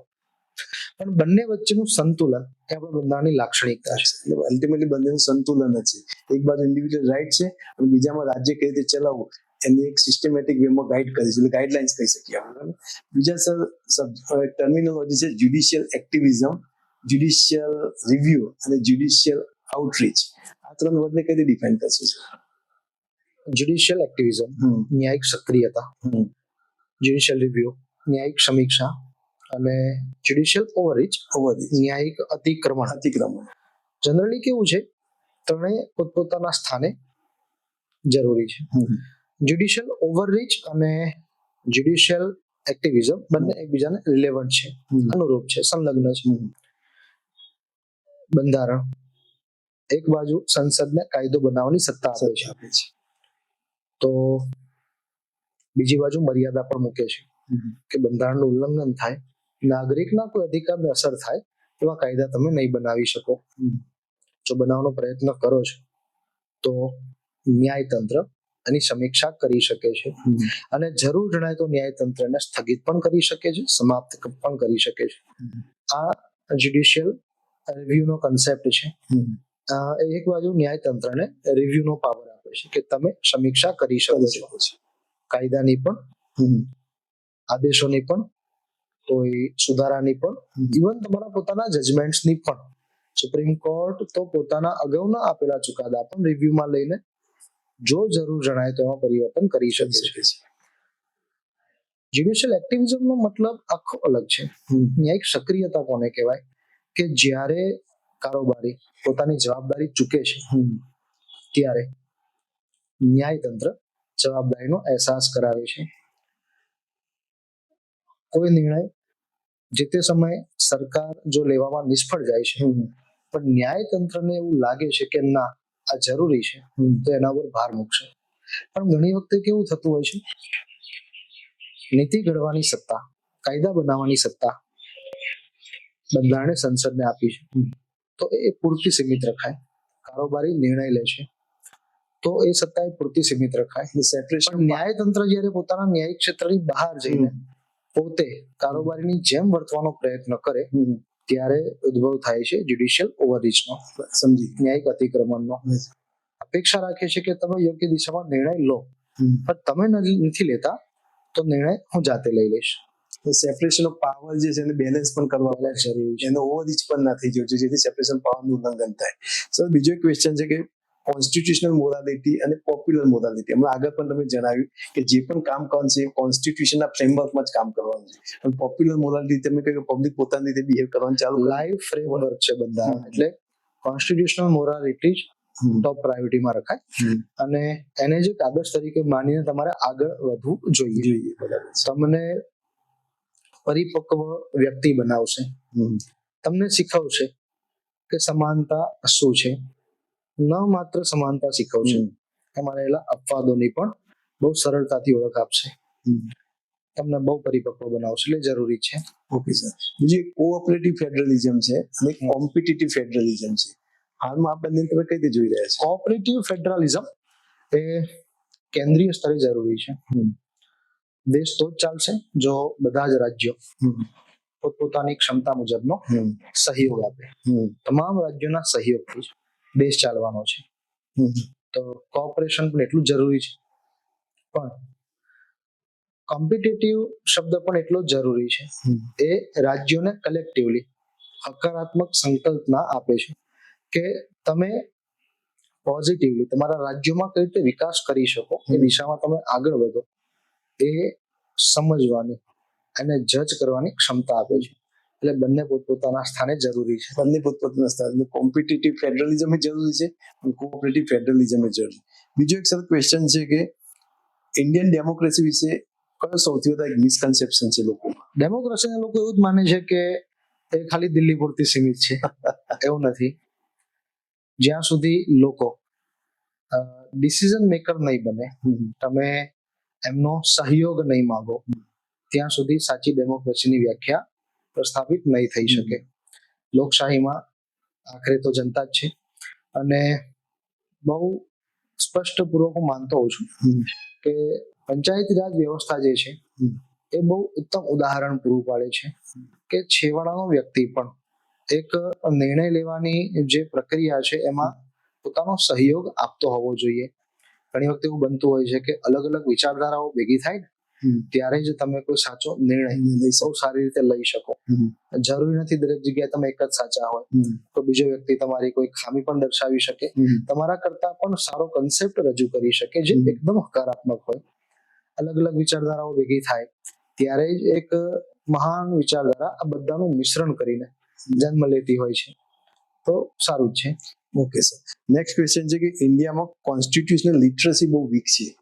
એવું માને છે કે લોકો જે હજી કોન્સ્ટિટ્યુશનની બાબતમાં અવેર સાચી વાત છે. સિટીઝનને આ બાબતમાં અવેરનેસ નથી. આ બાબત શું માનો? જનરલી મારી જ વાત કરું, મેં તૈયારી શરૂ કરી ત્યારે મને ખબર પડી આવો કોઈ વિષય છે. જનરલી આવું તો ના બોલાય, પણ જે છે વાસ્તવિકતા છે. હું એમ કહું કે ના મારી પાસે તો એક હદ સુધી જ્ઞાન હતું, હું આ વિષયને એકદમ નજીકથી જાણતો હતો, ના અજાણ હતો. અનુચ્છેદ શબ્દ આવતો, અમે એ સમયે કલમ શબ્દ વાપરતા, એવી માનસિકતા હતી. આ જ છે કાયદો, પોલીસની નોકરી લેશો આ કાયદો આવશે. એ પણ અમે સમજવા માટે એટલા બધા સક્ષમ નહોતા કે આઈપીસી સીઆરપીસી સમયના જે એક્ટ હતા એ અલગ છે, આ બેર એક્ટ છે, જીવન દસ્તાવેજ છે, મૂળભૂત કાયદો છે, બંને એકબીજાથી અલગ છે. આ વિષય તો કોઈ પણ કાયદાના મૂળમાં રહેલો છે. બંધારણ તમને બહુ સારી એવી માહિતી આપે છે શાસન પદ્ધતિના પ્રકાર આ તમે સમજો. પછી તમે તમારા બંધારણની ઓળખ મેળવો તો તમને આઈડિયા આવે કે એવું તો શું હતું કે આપણે આ પ્રકારની શાસન પદ્ધતિ સ્વીકારવી પડી. ચોપડીમાં તમે વાંચો અને જ્યારે વાસ્તવિકતાથી એનું કમ્પેરિઝન કરો ને ત્યારે તમને ખરેખર ખબર પડે કે વાસ્તવિકતા શું છે. રાષ્ટ્રપતિની સત્તાઓ વાંચી લીધી, લાઈવ ક્યાંક તમે રાષ્ટ્રપતિનો કોઈ નિર્ણય તમે સમજો તો તમને આઈડિયા આવે કે કઈ રીતે કામ ચાલતું હોય છે. બધી જ બાબતો એવી છે બંધારણની જે ઘણા બધા લોકો નથી જાણતા. મેં થોડી વાર પહેલા પણ કીધું, ઘણા એવા છે જેને પોતાના અધિકારોની ખબર જ નથી. ઘણા એવા છે કે જેને અધિકાર અને મૂળભૂત અધિકારમાં નથી ખબર. દર વખતે હું ભણાવું ત્યારે ઘણી બધી ચોખવટો કરતો હોઉં છું. અધિકાર શબ્દ કોમન છે, એની વ્યાખ્યા તમે બહુ વિસ્તૃત રીતે કરી શકો. જો કોઈ એમ કે છે કે આ તમારો કાયદાકીય અધિકાર છે, શબ્દ અલગ છે. જો કોઈ તમને એમ કે છે આ તમારો બંધારણીય અધિકાર છે, શબ્દ અલગ છે. જો કોઈ એમ તમને કે છે ના આ તમારો મૂળભૂત અધિકાર છે, મૂળભૂત અધિકાર શબ્દની વ્યાખ્યા બહુ સીમિત છે. એવી કોઈ પણ બાબત એના ઉપયોગ વગર કોઈ વ્યક્તિનો સર્વાંગી વિકાસ કોઈ પણ પ્રકારનો જો અવરોધાતો હશે તો એ બાબત એનો મૂળભૂત અધિકાર ગણાશે. અને એને એની ખબર હોવી જોઈએ. આપણે એવું નથી માનતા કે ના તમારી પાસે બંધારણની તમામ પ્રકારની માહિતી હોવી જોઈએ, પણ જે જરૂરી છે જાહેર જીવનમાં, જે તમને ઘણી બધી બાબતો કરતા રોકશે, એટલા પરિપક્વ બનાવશે, તમારા માટે એ વિષય સમજવો તો જરૂરી બને છે. સૌથી મોટી વાત એ રહેશે કે તમને કોઈ પણ સાથે ભેદભાવ કરવાથી રોકશે, સમાનતાનો આદર્શ આપશે તમને, અને ન્યાયના સિદ્ધાંતની સમજૂતી મળશે તમને. ઓકે, એટલે બધા માટે જ, એડમિનિસ્ટ્રેટર માટે, એડમિનિસ્ટ્રેશન તમામ માટે જરૂર છે, નાગરિકો માટે તો નાગરિકો માટે તો બહુ જ જરૂરી છે. એટલે ક્યાંક ને ક્યાંક એ અવેરનેસ, એ ગાઈડન્સ, એ ટીચિંગ કરવામાં નથી આવતું. સબ્જેક્ટ તો છે પણ સબ્જેક્ટને પ્રેક્ટિકલ એમાં એપ્લાય કઈ રીતે કરવો એની હજી પણ વીકનેસ દેખાઈ રહી છે સમાજમાં. ઓકે સર, હવે આપણે બહુ મહત્વનો વિષય કે હવે પોલિટીને પ્રિપેર કઈ રીતે કરવો, આપણે સબ્જેક્ટિવ જઈ રહ્યા છે કે જે સ્પેસિફિક કોમ્પિટિટિવ એક્ઝામ્સની પ્રિપેરેશન કરી રહ્યા છે એટલે પોલિટીની પ્રિપેરેશન કઈ રીતે કરવી. એનો મારો પહેલો ક્વેશ્ચન છે કે જે લોકો એબ્સોલ્યુટ ઝીરો થી સ્ટાર્ટ કરવા, જે ઝીરો થી સ્ટાર્ટ કરવા માંગે છે એવા લોકોની પ્રિપેરેશન સ્ટાર્ટ પોલિટી સબ્જેક્ટ માટે કઈ રીતે કરવી. એવા વિદ્યાર્થીઓ જનરલી શું કરતા હોય છે, સૌથી પહેલા તો એમણે વિષયનું મહત્વ સમજવું જોઈએ.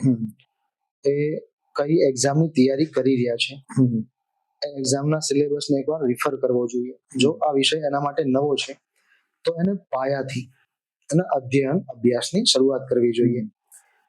એને જો નથી ખબર પડતી તો લાગતા વળગતા જે વિષયના નિષ્ણાત હોય, કોઈ ગાઈડ છે, કોઈ મેન્ટર છે, એનો સંપર્ક કરે, એની પાસેથી ગાઈડન્સ મેળવે અને એ દિશામાં એ આગળ વધે.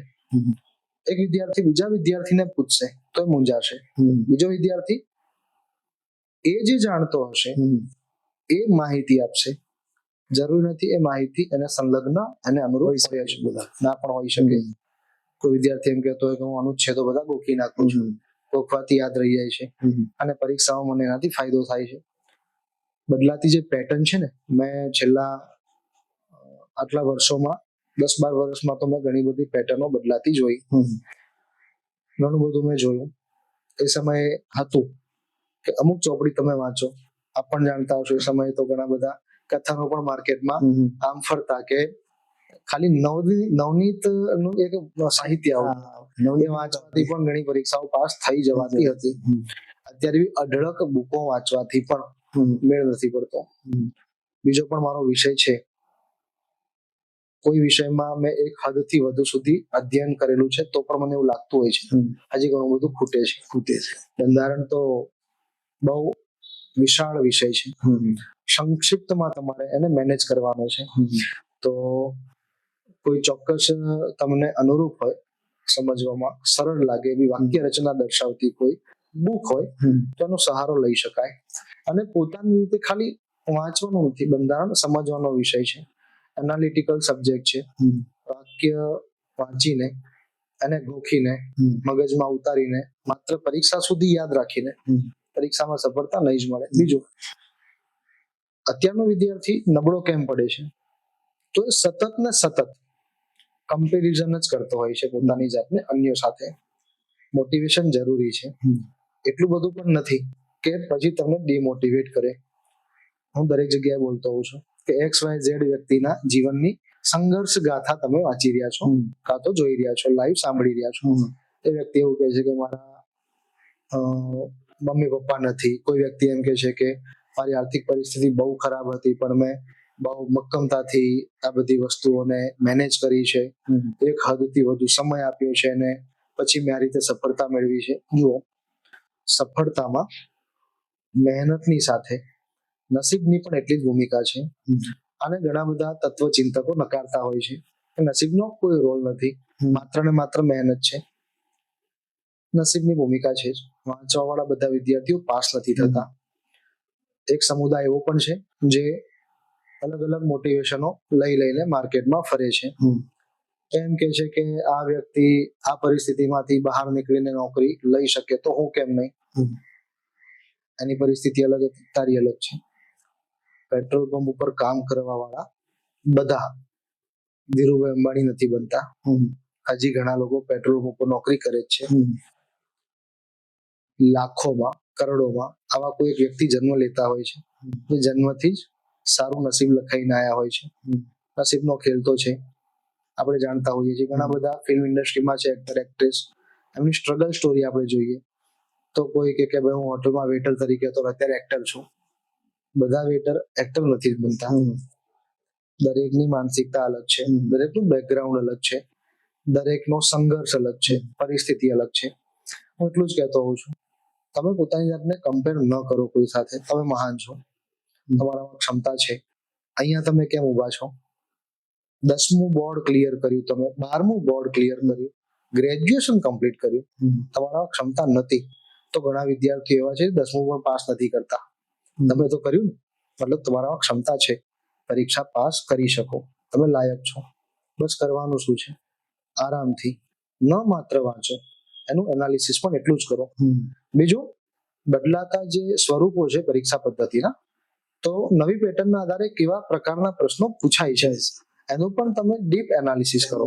તમે જે ટોપિક વાંચો છો, પછી માર્કેટમાં બધી જ બુક્સ અવેલેબલ છે કે અત્યાર સુધીની પરીક્ષામાં આ વિષયમાંથી કેટલા પ્રશ્નો પૂછાયા.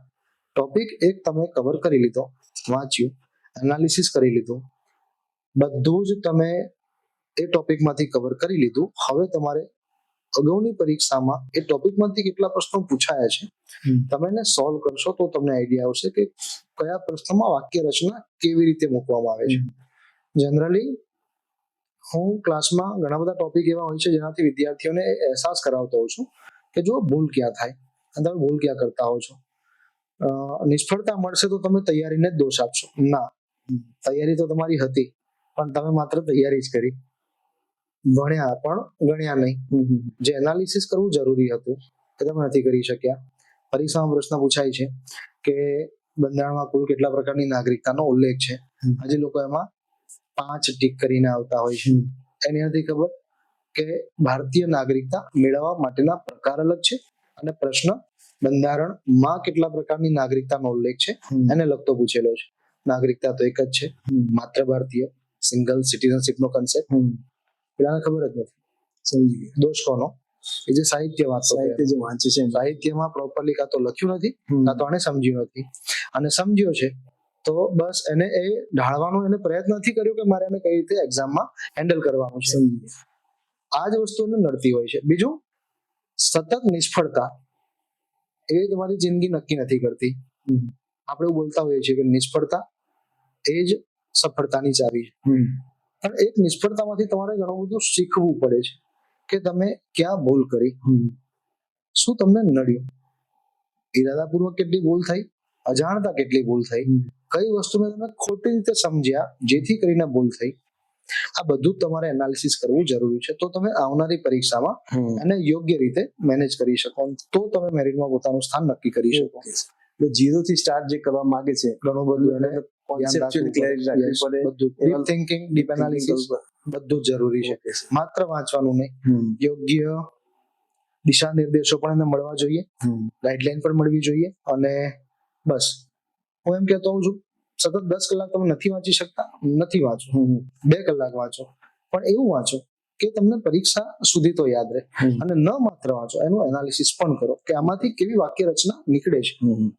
બધું જ જરૂરી છે. Okay sir.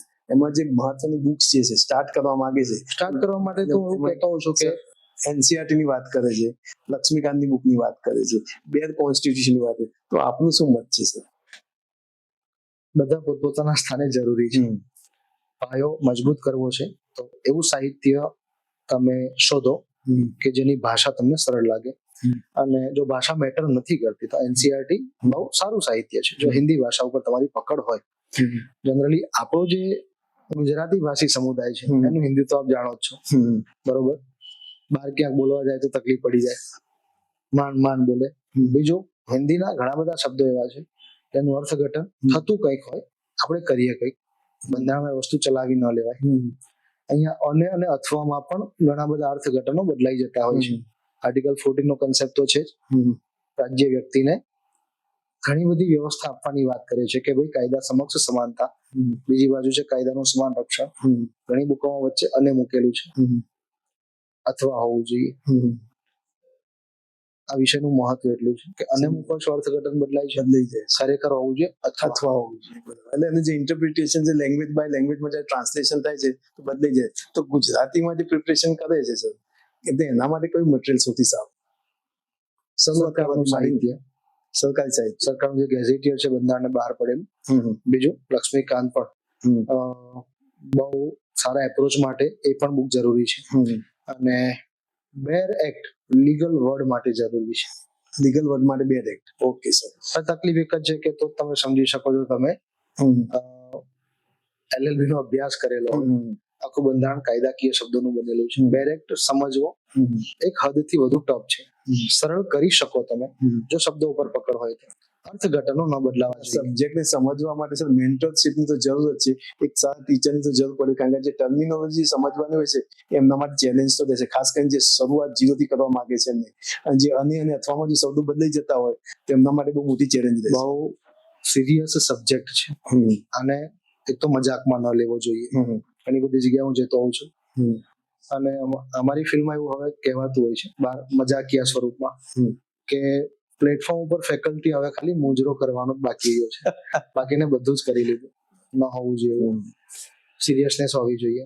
ઠીક છે, છોકરાઓને, વિદ્યાર્થીઓને તમારે કેપ્ચર કરી રાખવા છે, જકડી રાખવા છે, તો અભ્યાસની સાથે સાથે હસી મજાક પણ જરૂરી છે. હિંમત જરૂરી છે, પણ એની એક મર્યાદા, ભાષાકીય પકડ અને ભાષાકીય મર્યાદા અને સાથે સાથે સંયમતા પણ જરૂરી છે.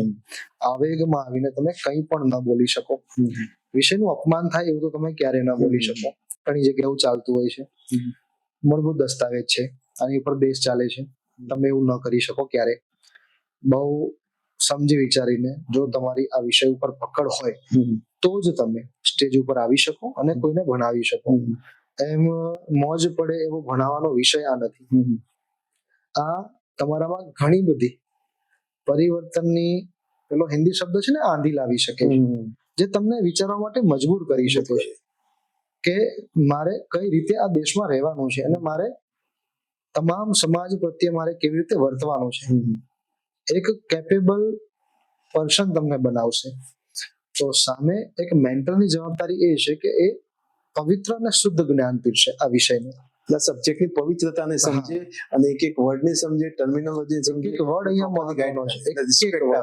મેં પહેલા જ કીધું હતું, અલ્પ વિરામ હશે તો પણ મતલબથી હશે, પૂર્ણ વિરામ હશે તો પણ મતલબથી હશે. લખતી વખતે તમે ક્યાંય બીજા કોઈ વિષયમાં મૂકશો તો ચાલી જશે, આ વિષય નહીં ચલાવે. બીજું સર, આ સબ્જેક્ટ એવું છે કે તમામ સબ્જેક્ટને ડાયરેક્ટલી ઇનડાયરેક્ટલી ઇન્ટરલિંક તો કરે જ છે. કોઈ પણના મૂળમાં આ વિષય તો છે જ. એટલે કે કોમ્પિટિટિવ એક્ઝામની જો આત્મા જો કોઈ કહેવાય તો હું આ સબ્જેક્ટને માનું છું. આપનું શું માનવું છે? આત્મા શબ્દ પણ કદાચ નાનો પડે, એટલી વિશાળ વ્યાખ્યા આની હોઈ શકે. અને સારી વાત એ છે કે જે કોઈ પણ વ્યાખ્યા હશે એકદમ સ્પષ્ટ હશે. Okay sir. બીજું છે કે સર, કોન્સેપ્ચ્યુઅલ ક્લેરિટી વર્સિસ મેમરાઇઝેશન. તમે ઓલરેડી આ વિષય પર ઘણું બધું કહી દીધું કે ભાઈ મેમરાઇઝેશન એટલું ના ચાલે, પણ કોન્સેપ્ચ્યુઅલ ક્લેરિટી જરૂર પડે, કારણ ઘણી વખત અમુક બાબત તૈયાર પણ મોઢે રાખવી પડે છે. તો આ બંનેનું બેલેન્સ કરવું જોઈએ કે પછી કોન્સેપ્ચ્યુઅલ ક્લેરિટી પર જ જવું જોઈએ? કોન્સેપ્ચ્યુઅલ ક્લેરિટી પર સૌથી વધારે ફોકસ કરવું જોઈએ. તમારો કન્સેપ્ટ ક્લિયર છે તો પછી તમે લોંગ ટર્મ મેમોરાઇઝેશન તરફ એને શિફ્ટ કરી શકો, ડાયવર્ટ કરી શકો. કન્સેપ્ટ તમારા ક્લિયર નથી તો કન્સેપ્ટ વગરનો કોઈ પણ ડેટા મેમરીમાં રાખવો એ કામ નહીં કરે, નુકસાની જ નોતર છે. કારણ તમારો કન્સેપ્ટ ક્લિયર નથી તો સ્વાભાવિક છે પરીક્ષામાં લગભગ તમને સફળતા મળવાની સંભાવનાઓ નહીવત થઈ જશે. પ્રશ્નનું સ્વરૂપ, બદલાયેલી જે પદ્ધતિઓ પછી આપણે જોઈએ છીએ બહુ ખરાબ છે. વિદ્યાર્થી માટે જો નથી સમજતો તેના માટે બહુ ખરાબ છે. એટલે કોન્સેપ્ચ્યુઅલી ક્લેરિટી જોઈએ, રોટ લર્નિંગ પર બિલકુલ તમારું ફોકસ ના કરો. કમ્પલસરી ઉપર છેલ્લું અધ્યયન હવે વિદ્યાર્થીને કોઈ પણ પરીક્ષામાં કદાચ સફળતા ન પણ અપાવી શકે. આ કડવી વાસ્તવિકતા છે. પણ દોષ અમારી ફિલ્ડનો પણ એટલો જ છે. સંસ્થાઓ સસ્તી પ્રસિદ્ધિ મેળવવા માટે એવું માર્કેટમાં ફરતું કરતા હોય છે વિદ્યાર્થીઓ માટે કે બસ આટલું કરી લો એટલે તમારા 25 માંથી 25 માર્ક પાકા. આટલું જોઈ લેશો એટલે તમારા પૂરા માર્ક ક્યાંય નથી ગયા. શું કામ પણ આવું કરવું છે? સ્કૂલ કોલેજની પરીક્ષા નથી, આ કોમ્પિટિટિવ ફિલ્ડ છે. ઓકે સો નેક્સ્ટ ક્વેશ્ચન છે કે આ વિષયમાં લોકો ઘણી વખત અંડર એસ્ટિમેટ કરે છે આ વિષયને, કે એમાં વાંધો નહીં આવે. મને એક અનુભવ છે કે લોયર્સ એક જીએમએફસી જજની પરીક્ષા હતી અને ત્યાં આગળ બેઠેલા વકીલો પૂછતા હતા કે આપણને કોન્સ્ટિટ્યુશન શું કામ ભણાવવામાં આવે છે. એ દિવસ મને વધારે દુઃખ થયું હતું કે આ વકીલો બોલી રહ્યા છે કે આ સબ્જેક્ટનું મહત્વ શું છે. એટલે સર આ બાબતનું મિથ કેમ છે આટલું બધું? બહુ ખરાબ વસ્તુ જે છે કે કેટલાક લોકો આને સ્વીકારવા નથી માંગતા. મારા માટે આ શું જરૂરી છે? જરૂરી છે. જીવંત દસ્તાવેજ છે, એના ઉપર આખો દેશ ચાલી રહ્યો છે. બંધારણને જો તમે સમજશો તો એ તમને ઘણી બધી ચીજ વસ્તુઓમાં પરિપક્વ બનાવશે. તમે જો એને માત્ર ને માત્ર પરીક્ષા લક્ષી સાહિત્ય તરીકે જોશો તો એ કદાચ જાહેર જીવનમાં કરેલી સૌથી મોટી ભૂલ માની શકાય. વિષયનો અભ્યાસ બહુ જરૂરી છે. ઓકે, બીજું નોટ્સ બનાવવી હોય તો નોટ્સ બનાવવા માટે કઈ બાબત પર ધ્યાન રાખવી જોઈએ? નોટ્સ બનાવવા માટે સૌથી પહેલા કોઈ કન્ટેન્ટ તમે કવર કરો અને તમે બહુ ટૂંકમાં કેવી રીતે મેનેજ કરી શકો, જેના માટે આપણે શબ્દ વાપરતા હોઈએ છીએ સ્માર્ટ વર્ક. એક લાંબી વાક્ય રચના છે ને તમે બહુ ટૂંકમાં કઈ રીતે યાદ રાખી શકો એવું તો નોટ્સમાં તમે તમારી રીતે, ક્ષમતા છે તમારામાં, કોઈનું ફોલો ન કરો. હું આને હજી ટૂંકમાં કઈ રીતે મેનેજ કરી શકું એ દિશા તરફ આગળ વધું એ હું લખું. એક આખો પેજ માં ઘણું બધું લખેલું છે એને હું ત્રીજા ભાગના પેજમાં કઈ રીતે કન્વર્ટ કરી શકું એ રીતે હું નોટ્સ બનાવું. બીજું પ્રોપર સાહિત્ય છે, કોઈ સિંગલ સાહિત્ય જો હું પકડી રાખું જેને જ માત્ર હું ફોલો કરું. એવું નહીં કે થોડો સમય થાય ને કોઈ સલાહ આપે એટલે સાહિત્ય બદલી નાખું, રસ્તો બદલી નાખું તૈયારી કરવાનો. તમે જે દિશામાં આગળ વધી રહ્યા છો, આત્મવિશ્વાસ જરૂરી છે, પોતાના ઉપર ભરોસો હોવો જરૂરી છે. ઠીક છે, ગાઈડન્સ જોઈએ, પ્રોપર વ્યક્તિ પાસેથી મેળવો. આખા ગામમાં ન ફરો. મટીરિયલ તમારી પાસે છે, ઇનફ છે. આખા ગામમાં એને કલેક્ટ કરવા માટે ના નીકળો. તું મટીરિયલ આપ મને, તું મટીરિયલ આપ. અત્યારે ટેલિગ્રામમાં શું ચાલતું હોય છે, જેવું ને તેવું મટીરિયલ શેર થાય, વિદ્યાર્થી ડાઉનલોડ કરી લે. આર્થિક પરિસ્થિતિ સારી હશે તો એને પ્રિન્ટો કઢાવી લેશે, અમુક એને મોબાઈલમાં જ રાખશે અને અંદર નાખીને ધારીને બસ વાંચવાનું. એનાથી બહાર નથી નીકળ્યો. એને ખબર જ નથી કે આમાં મારે કેટલી હદ સુધી જવાનું છે. એટલે સાઈડ નોટ બનાવે અને લેક્ચરને સમજે. એટલે LSRW ની જે વાત છે, એકવાર લેક્ચર લિસનિંગ કર્યું, પછી સ્પીકિંગ કર્યું, રીડ કર્યું, રાઇટ કર્યું, એમાં શોર્ટમાં શોર્ટ બનાવો અને જેથી તમને પરીક્ષા વખતે ઇઝીલી તમે મેમરાઇઝ કરી શકો. એના માટે તમને જ ખબર છે તમને કેવી રીતે યાદ રહેશે, કોઈને નથી ખબર. એટલે કોઈ નોટ્સ પણ બોરો કરી જાતે જ બનાવો. તમે જ મહાન છો, તમને જ ખબર છે. અત્યાર સુધી આ બધી પરીક્ષાઓ તમે તમારા જ દમ ઉપર પાસ કરી છે, તો હવે તમારા જેવાની જ સલાહ લેવા કેમ નીકળ્યા? તમે મેન્ટરની સલાહ લો, ફેકલ્ટીની સલાહ લો, કોઈ સંસ્થાના સંચાલકો જે સીધો સંપર્ક છે એમનું માર્ગદર્શન મેળવો કે તમારી નીચે આટલા બધા વિદ્યાર્થીઓ પાસ થયા છે તો દરેક વિદ્યાર્થી કઈ બાબતોનું ધ્યાન રાખતો, આમાં શું ધ્યાન રાખવા જેવી બાબતો છે, શું નકારવા જેવી બાબતો છે, ઇનફ છે. ઓકે સર, હવે નોટ્સ બનાવતી વખતે બીજું એક મહત્વનું આવે છે કે કોન્સ્ટિટ્યુશન એક જીવંત ડોક્યુમેન્ટ છે સર, અને એને કરંટ અફેર્સ સાથે રેગ્યુલર કનેક્ટ કરવું પડે છે. તો આને ઇન્ટિગ્રેટ કરવા માટે શું કરવું જોઈએ? પરિવર્તન એ તો સંસારનો નિયમ છે. સમય પરિવર્તન થવાના જ છે. દરેક પરિવર્તન ચોક્કસ પરિસ્થિતિઓનો જન્મ આપે છે અને નવી જન્મ લેતી પરિસ્થિતિ ચોક્કસ પડકારો સાથે જ આવતી હોય છે, જેને પહોંચી વળવા માટે એક વ્યવસ્થા તરીકે તમારી જવાબદારી બને. જીવન દસ્તાવેજ એટલે કહેવાય છે કે એમાં સમય પરિવર્તન થઈ શકે છે. આપણા ધર્મ ગ્રંથો છે ને એમાં પરિવર્તન નથી થઈ શકતા, એટલે આને આપણે જીવન દસ્તાવેજ નથી માની શકતા. આ છે. તો પરિસ્થિતિના આધારે તમે એમાં ચેન્જીસ કરી શકો છો. જેમ જેમ પરિવર્તન આવે, આ વિષય એટલા માટે મહત્વનો છે અને એટલા માટે સિરિયસ પણ છે કે તમારે એમાં ડેઈલી એક્ટિવ રહેવું પડે. ન્યૂઝપેપર વાંચતા રહેવું પડે, અથવા તો તમે કોઈ ન્યૂઝ મીડિયા ચેનલ જેના ઉપર વિશ્વાસ કરતા હોય, ફોલો કરતા હોય, તો એમાંથી તમને જે કોઈ અવનવી ન્યૂઝની રિલેટેડ માહિતી મળે છે એને આપણા વિષય સાથે કનેક્ટ કરો અને પછી તમે એમાં સુધારા કરો. મટીરિયલ આપણું તો છે ને બદલતા જ રહેવું પડે અને સારું પણ છે, તમને એક્ટિવ રાખશે. Okay sir. અને ન્યૂઝપેપરમાં જે વાંચવા હોય, ખાસ કરીને ગુજરાતી કોઈ ન્યૂઝપેપર અને ઇંગ્લિશ ન્યૂઝપેપર અને કોઈ ચેનલ જો સ્ટડી કરવી હોય તો આને માટે તમે કયું? ચેનલમાં તો અલગ અલગ યુટ્યુબમાં ઘણી બધી ચેનલો છે. લોકસભા રાજ્યસભા પણ ચેનલ છે, લાઈવ સ્ટ્રીમિંગ ચાલતું હોય છે. અને બીજી બધી બંધારણને લગતી ઘણી બધી એવી નાની મોટી પ્રાઇવેટ ચેનલો છે. ઘણા બધા બંધારણવિદો પણ છે જે બંધારણની અવનવી બાબતો લઈને તમારી સમક્ષ આવતા હોય છે. જે પણ તમને સારી લાગે, જેની સમજાવવાની રીત તમને સારી લાગે અને તમે ફોલો કરી શકો. ગુજરાતી કોઈ પણ ન્યૂઝપેપર તમે વાંચી શકો. અંગ્રેજીમાં જનરલી હું તો બહુ ઓછું પ્રિફર કરતો હોઉં છું, પણ લોકો ટાઈમ્સ ઓફ ઇન્ડિયા વધારે વાંચતા હોય છે. એવું કોઈ પણ ન્યૂઝપેપર તમે વાંચી શકો જો ભાષા મેટર ન કરતી હોય તો. પણ વિદ્યાર્થી શું કરે છે, ન્યૂઝપેપર નથી વાંચવું, એને મહિનો પૂરો થાય એટલે પેલી મેગેઝિનો આવતી એની પાસે ગાંડો થયો હોય. રોજ તો ન્યૂઝપેપર વાંચતો જ હોત તો તને જાતે ખબર પડતી કે આમાંથી કયો મુદ્દો પરીક્ષામાં આવી શકે એમ છે. તું જાતે એને પ્રશ્ન તરીકે જજ કરતો થયો હોય. એવું તૈયાર મટીરિયલ તું વાંચે છે, એ તને સંકુચિત બનાવે છે કે ભાઈ આટલું તું જોઈ લે.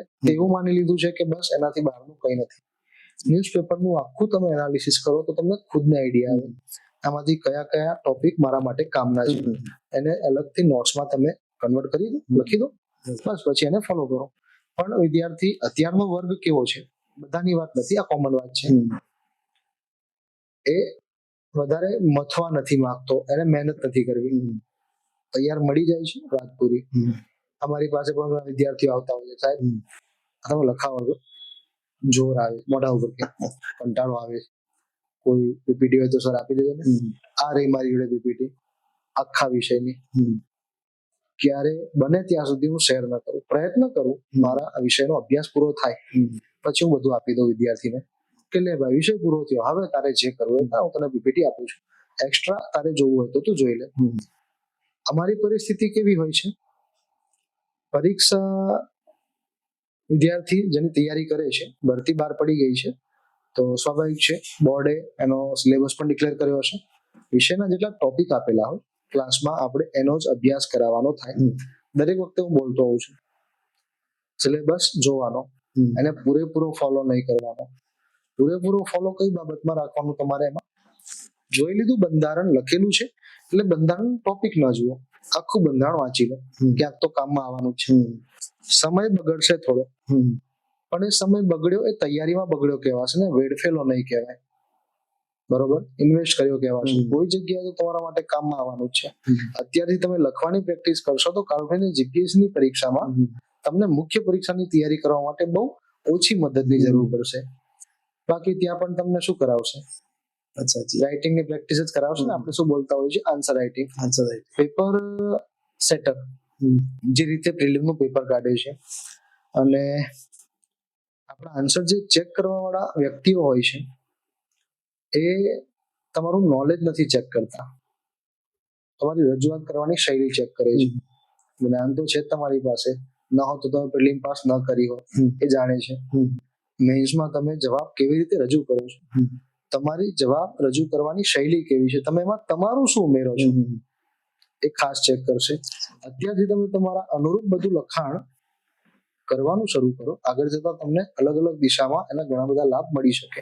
નથી કરતો વિદ્યાર્થી, બસ ચોપડીમાં ઊંધું નાખીને બેસી જાય અને કોઈ કહી દીધું હોય કે આ ચોપડી વાંચી લો એટલે પૂરું, એટલે પૂરું થઈ જાય પછી એનાથી બહાર નીકળતો જ નથી.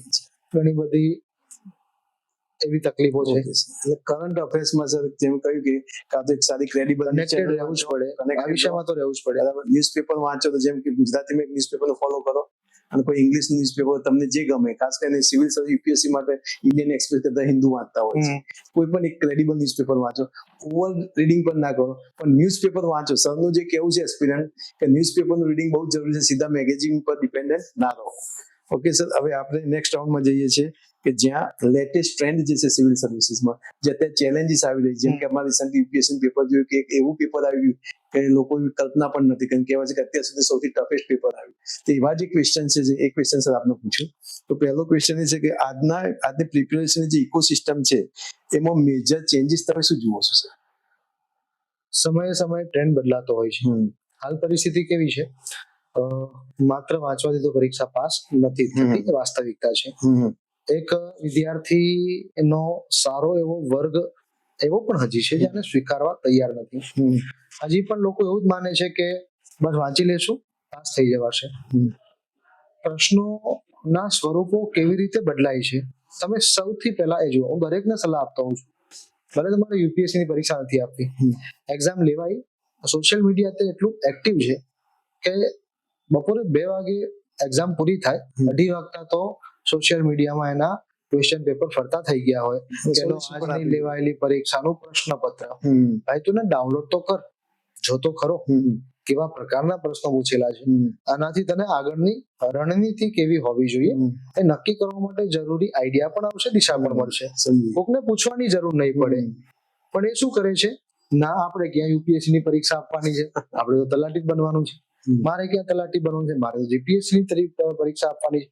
હજુ તલાટીમાં જો તો ખરો, કરંટ રિલેટેડ કેવા કેવા પ્રશ્નો પૂછેલા છે પણ તને આઈડિયા આવશે, ટ્રેન્ડ ખ્યાલ આવે છે. અને સ્વાભાવિક છે એક જ સમયે અલગ અલગ પરીક્ષાઓની ભરતી બહાર પડી હોય અને એ યોગ્ય સમયના અંતરે યોજાવાની હોય. જેમ કે પીએસઆઈ ની એક્ઝામ પૂરી થઈ હોય, કોન્સ્ટેબલ ની એક્ઝામ આવશે, તો સ્વાભાવિક છે પીએસઆઈ માં કરંટ રિલેટેડ જે પ્રશ્નો પૂછી લીધા છે એના એ પ્રશ્નો રિપીટ તો નથી થવાના. આવનારી કોન્સ્ટેબલમાં તમને એટલો તો આઈડિયા આવશે કે મારે શું સ્કીપ કરવાનું છે. પણ તું જોતો ખરો, સાહેબ મેં તો ખાલી કોન્સ્ટેબલ નું જ ફોર્મ ભર્યું હતું, પીએસઆઈ તો ક્યાં મેં ભરી જ છે, તો એની પરીક્ષાનું પ્રશ્નપત્ર મારે કેમ જોવું છે? તો જો બંધારણના કેવા પ્રશ્નો આયા, તું જો ભૂગોળના કેવા પ્રશ્નો આયા, એ રિપીટ નહીં થાય. અને કદાચ થશે તો તે જોયેલું જ હતું પેપર, તારી પાસે જવાબ હશે, માર્ક તો બચશે ને. એક માર્ક કેટલો મહત્વનો હોય છે સ્પર્ધાત્મક પરીક્ષામાં. તો હું ત્યાં સુધી બોલતો હોઉં છું, એક નહીં 0.25 મહત્વનો હોય છે. એ પણ તમને મેરિટની બહાર કાઢી શકે છે. અને ઘણા એવા દાખલા છે ભૂતકાળના કે 0.25 માટે રહી ગયા હોય. મારા બ્રધરને 0.25 માર્ક માટે ઘણી જગ્યાએ સુધી વેઇટ કરવું પડ્યું. પછી તો પોતાની જાતને જ કોસવાનું ને કે એક પ્રશ્ન નડી ગયો મને, નહીતર તો છેલ્લું મારું નામ હોત મેરિટમાં.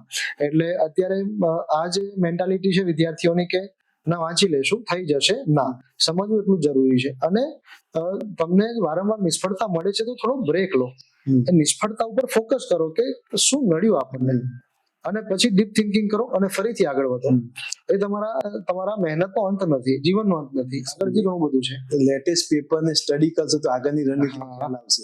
બીજું સર ક્વેશ્ચન એ છે કે પેપર એક્ઝામ જે છે એ એક્ઝામની પેટર્ન ટફ થઈ જશે કે વધારે કોમ્પિટિટિવ થઈ જશે? કોમ્પિટિટિવ થઈ ગયું. ટફ નથી પણ કોમ્પિટિટિવ થઈ, જે રીતે સિચ્યુએશન બદલાય, ટ્રેન્ડ બદલાય, એમ થોડું ટફ તો ટ્રેન્ડ બદલાશે એમ પ્રશ્ન પૂછવાની રીત તો બદલાશે, થોડી સિસ્ટમ પણ બદલશે. પણ છે કેવું કે જો અત્યારે હું 200 વિદ્યાર્થીઓ મારી સામે બેઠા છે અને હું એમને એમ કહું કે ભાઈ હું આ જેટલું તમને ભણાવું છું ને એટલું ઇનફ છે, એટલે વિદ્યાર્થી મને ભગવાનની જેમ જોશે. સાહેબે કીધું ઇનફ છે, આનાથી બહાર મારે વાંચવાનું થતું નથી. મેં 200 વિદ્યાર્થીઓના ભવિષ્ય સાથે મોટી રમત રમી કહેવાય. પેપર મારે નથી કાઢવાનું, પેપર કાઢવા વાળો કોણ છે એ મને નથી ખબર. મને ખાલી એટલી ખબર છે પેપર ઈઝી પણ હોઈ શકે, પેપર ઈઝી ટુ મોડરેટ પણ હોઈ શકે, અને પેપર મોડરેટ ટુ હાર્ડ પણ હોઈ શકે.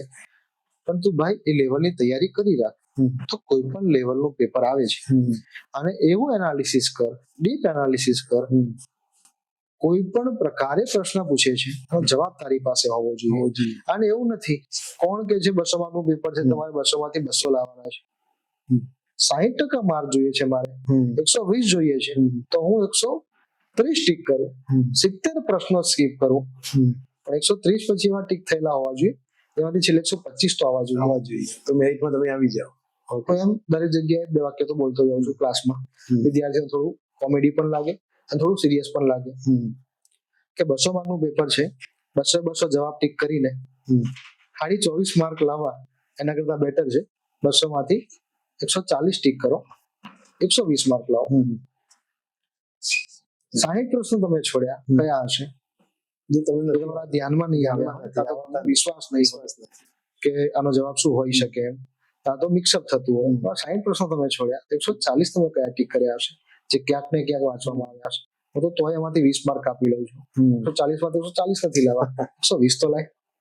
બીજું સર ક્વેશ્ચન એ છે કે અત્યારે સોશિયલ મીડિયા, યુટ્યુબ છે, ઇન્સ્ટાગ્રામ છે, ટેલિગ્રામ છે, આ બધા ડિસ્ટ્રેક્શન, રીલ્સ નો જમાનો આવી ગયો છે.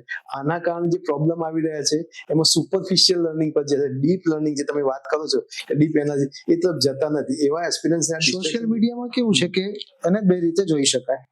જો તમે એને માત્ર ને માત્ર એક મજા કરવાના સ્ત્રોત તરીકે જોતા હશો અથવા તો તમે માત્ર ને માત્ર એને જ તમારા પરીક્ષા પાસ કરવાના હથિયાર તરીકે જોતા હશો તો એ બહુ ખોટી વિચારધારા કહેવાશે. તો એના માટે એક શબ્દ વાપરી છે, દૂષણ કહેવાય. જો તમે એને પોઝિટિવલી લો છો કે જે રેફરન્સ તમે ઉપયોગમાં લો છો એમાંથી તમને તમારા અનુરૂપ જે લાગતું વળગતું જે કામનું છે એને કેપ્ચર કરો, એને તમારી નોટ્સમાં લખો, બુકમાં આપેલા ડેટા સાથે એને કમ્પેર કરો કે પ્રોપર છે કે કેમ. જરૂરી નથી માણસથી જ ભૂલ થાય. અત્યારે આપણે બોલી રહ્યા છીએ, ક્યારેક ક્યારેક બોલવામાં મારે પણ તકલીફ પડી જાય. હું કંઈક બોલવા માંગુ છું પણ શબ્દ બદલાઈ જાય છે, બોલવામાં થોડી તકલીફ પડી શકે. ક્યારેક હું 1975 બોલવા જાઉં છું પણ 1957 બોલી ગયો. માણસ જ છું ને છેલ્લે તો મારાથી ભૂલ થવાની છે, સ્વાભાવિક છે, પણ એક માણસ જ છે. એનાથી પણ ક્યાંક ભૂલ તો થઈ હશે તો તું કમ્પેર તો કર. એને લખાયું બધું સાચું જ છે, હશે ક્યાંક ભૂલ થઈ ગઈ તો ભણાવવા વાળાથી ક્યાંક નીકળી ગયું હોય કે એને ખુદને નથી આઈડિયા, એનો કોઈ દોષ નથી, સ્લીપ ઓફ ટંગ થઈ જાય. યસ, તો કમ્પેર તો કરો. બધું મને મળી ગયું એટલે ઇનફ છે એ પણ સમજવું એક મૂર્ખામી ભર્યું પગલું જ કહેવાય. દરેક જગ્યાએ જેટલા પણ વિદ્યાર્થીઓ મારી નીચે ભણ્યા હશે એમને આઈડિયા હશે, ભણાવ્યા પછી પણ એક વસ્તુ તો બોલું જ છે, આટલું બધું ભણી લીધા પછી પણ હું એમ તો નહીં જ કહું કે મારા વિષય બંધારણમાં પૂરેપૂરા માર્ક આવશે. એટલું કહીશ તમારી મહેનત હશે, મેક્સિમમ માર્ક લાવી શકશો.